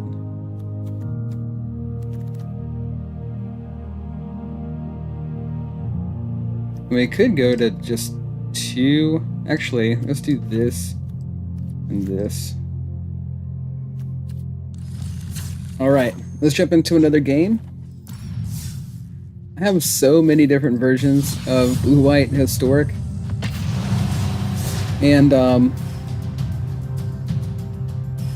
I really needed to build some more historic decks. I spent a long time playing best of 3. And this is my first time actually like trying best of 1 with historic, and I'm really nervous that, you know, maybe it's just not a best of 1 in historic. It was once upon a time, but that, alas, was a long time ago, chap. Not really all that long ago. This looks pretty good, but that doesn't matter. Hey, a little bullet. Oh no. We need... I already know what we need. We need Rest in Peace. Desperately. So let's play the Hingegate Pathway side.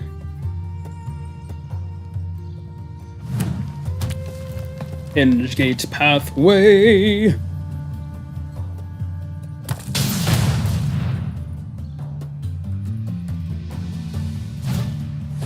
Yeah, Utopia Sprawl. Yeah, Faithless Looting. So Elish Norn, Faithless Looting. There it is. There it is. Look at all that.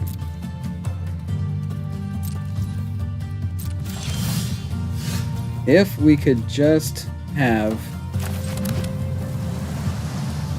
Rest in Peace. I didn't realize we were going to need that much graveyard hate.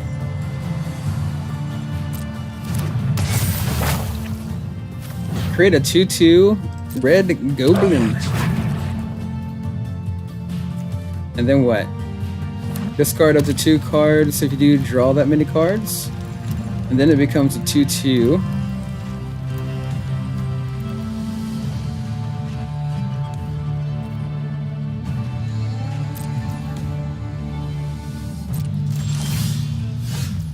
Well, that's not what we were looking for. So they don't have any land right now that can pull these. So create a token that's a copy of another non-legendary creature you control, except it has haste.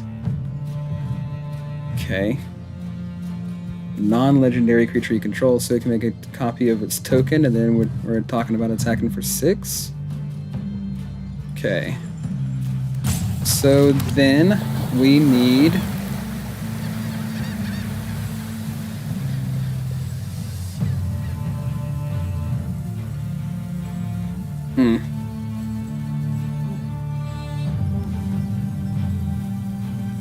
let's do this. I would much rather leave the counterspell up because, I mean, it's a no-brainer that we're going to need it.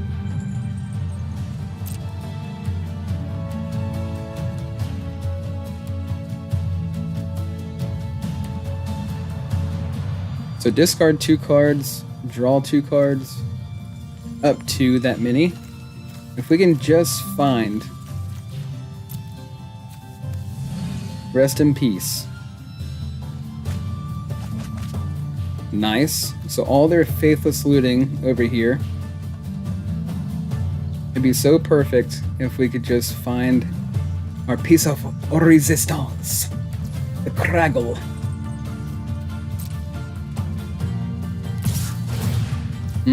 Create a treasure token.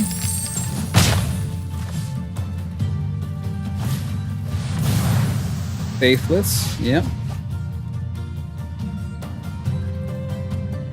So discard 2 cards again.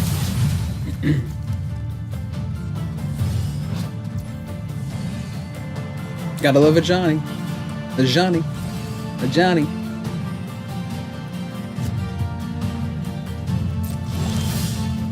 Oh, thank you. Thank you.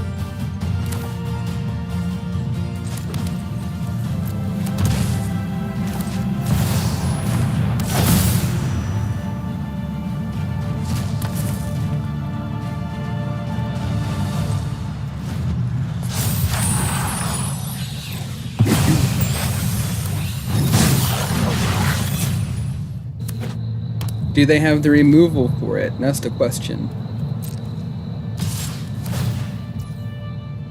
Create a treasure token? Sure.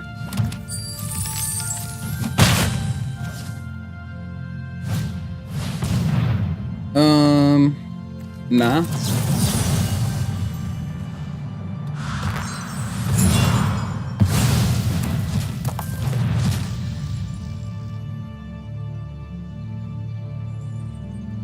You ask and you shall receive. Or something. I mean, that is pretty sweet, guys. Oh, that's pretty sweet.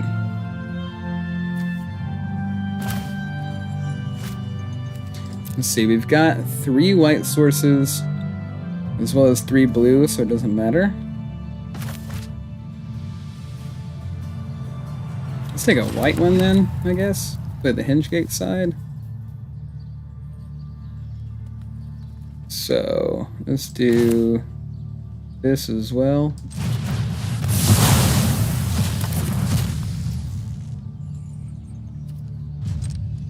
Hold this up here.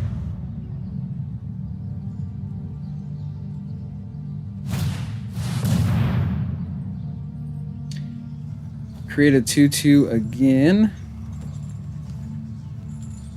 Probably want to hold on to the counterspell, honestly. Sure, create your 2/2.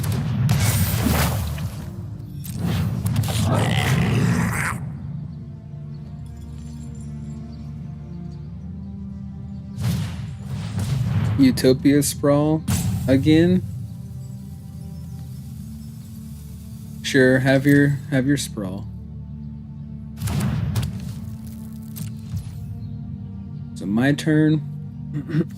Excuse me. Let's go ahead and cycle this. Cool. So maybe we can play Gideon and hold this up.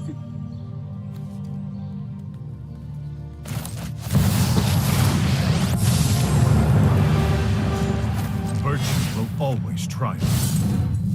A worthy opponent. Now they have to draw 2 and just up to 2 and discard 2.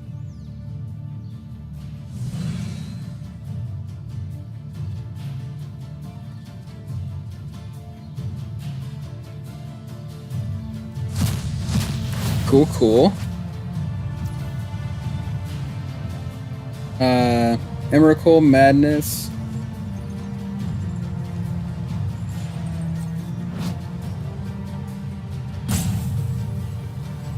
Cast it for its madness cost.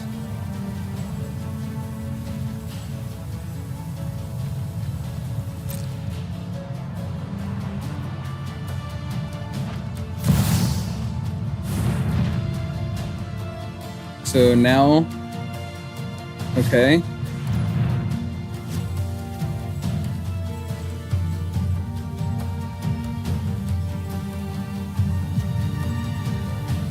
Okay. Don't want that. We'll counter this.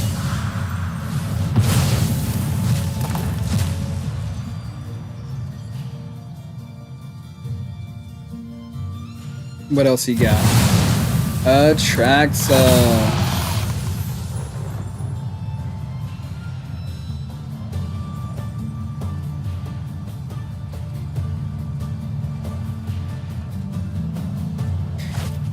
So, Atraxa says, Flying Vigilance, Death Touch, Lifelink. When Atraxa Grand Unifier enters, reveal the top 10 cards of your library. For each card type, you may put a card of that type from among the revealed cards into your hand. Put the rest on the bottom of your library in a random order.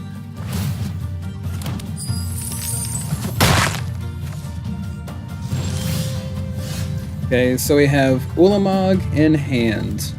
And we have Karn.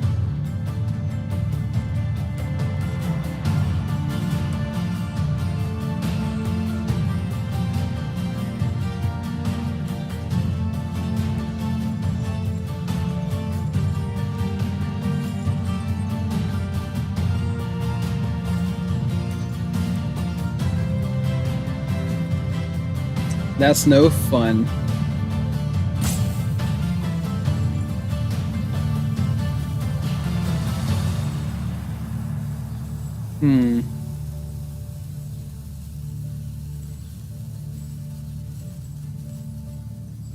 I guess we have to do this.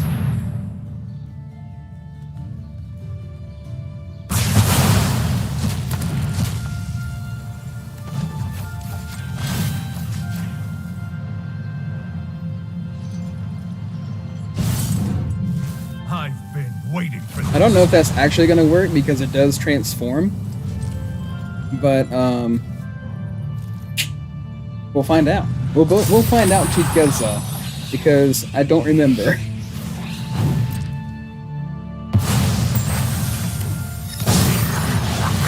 Okay, so it doesn't work. Womp womp. Fight. Sleeper agents walk among us. We must prepare for war. Ulamog, God Pharaoh's Gift. They play a Might.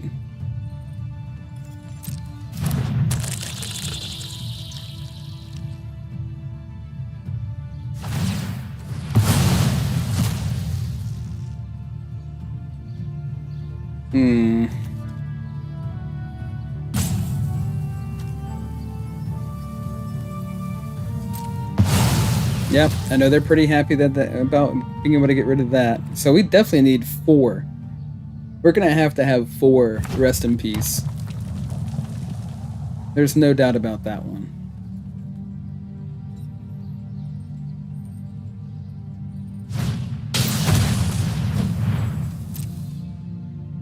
Yep. Again with Omniscience.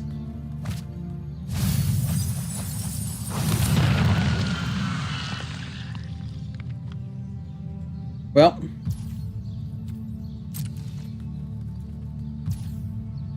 Historic. What can you do?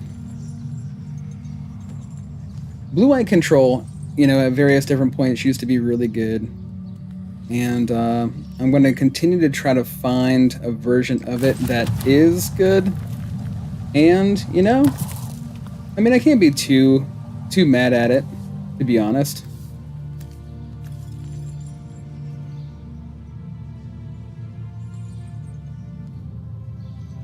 But they're going to be able to play Ulamog out of their hand, as well as God Pharaoh's Gift out of their hand next turn, and whatever else they end up drawing. Plus, they still have Karn with the -2 ability over there. So I guess we will get the emblem for Gideon, which isn't really going to matter too much. Finish this. And then see about drawing into something useful. Okay, that's useful. I was gonna say, like, it'd be nice to find a draw spell. Get some cards in hand.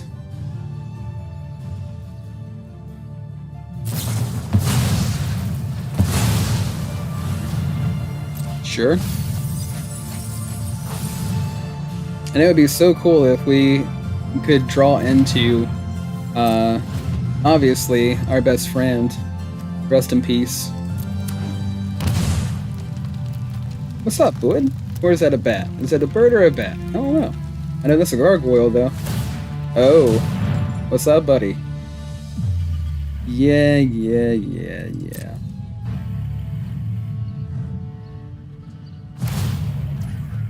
Yep. I welcome all assistance.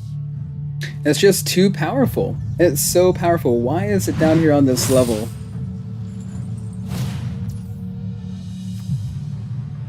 At the beginning of your end step, each opponent loses a life. Spells your opponents cast cost 2 more to cast. Okay.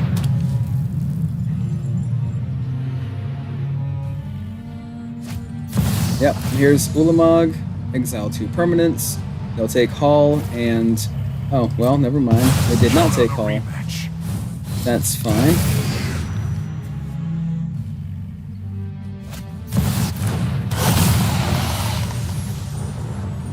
Down to 24 cards. If we were on mill, man. But of course they probably have a Gaia's Blessing or something. I'd be surprised if they didn't. Doesn't look like one.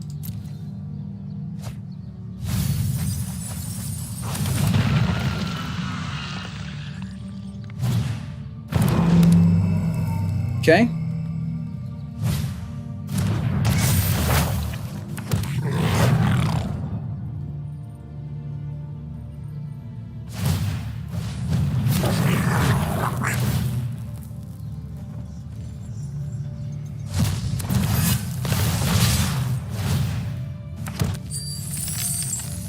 We go to 10.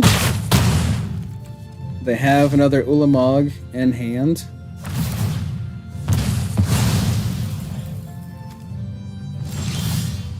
So that goes back at end of turn. Man. And all of our spells cost so much more. Should have gotten rid of that at the end of their turn. So guys, that's okay. So streaming today in Historic with Blue-White Control Gideon was not all it was cracked up to be. We'll be back next week with some standard play again. I'm not quite sure what I'm going to be running, and of course I wouldn't tell you if I did. But anyways, I do appreciate all the support, all the if you have been following along this up to this point. We just decided to take a break from standard to go into historic and see what the meta was like and try to get an idea of if we were to pursue mythic, what kind of deck would we need to be running. And of course, like, I'm a big fan of Blue-White Control, and I just want to see if it's a possibility at all that Blue-White Control could get us there. But we did last season hit mythic with Blue-White Control in standard, and we started playing a few different decks, and we keep seeing the same decks. Mono black and mono red, specifically, primarily, and then we also have Celestia, rabbits, and those types of things, Rakdos, lizards, and and that's pretty much what I've been seeing. So I just wanted to kind of switch it up a little bit, but we will be back in standard next week, Tuesday through Friday. Again, I'm going to do my best to be on 3 to 5. No, I keep saying 3 to 5. 3:30 to 5:30. 3:30 to 5:30, 2-hour stream, roughly around 2 hours. I'm trying to keep this one as close to 2 hours as possible. We're at 2 hours and 17 minutes. But thank you guys again for all your support. I really do appreciate it. It really does help support the channel. Don't forget to like, subscribe, follow, share, comment. All those things do matter and are appreciated as well. Thank you guys again, and I hope you have a good night.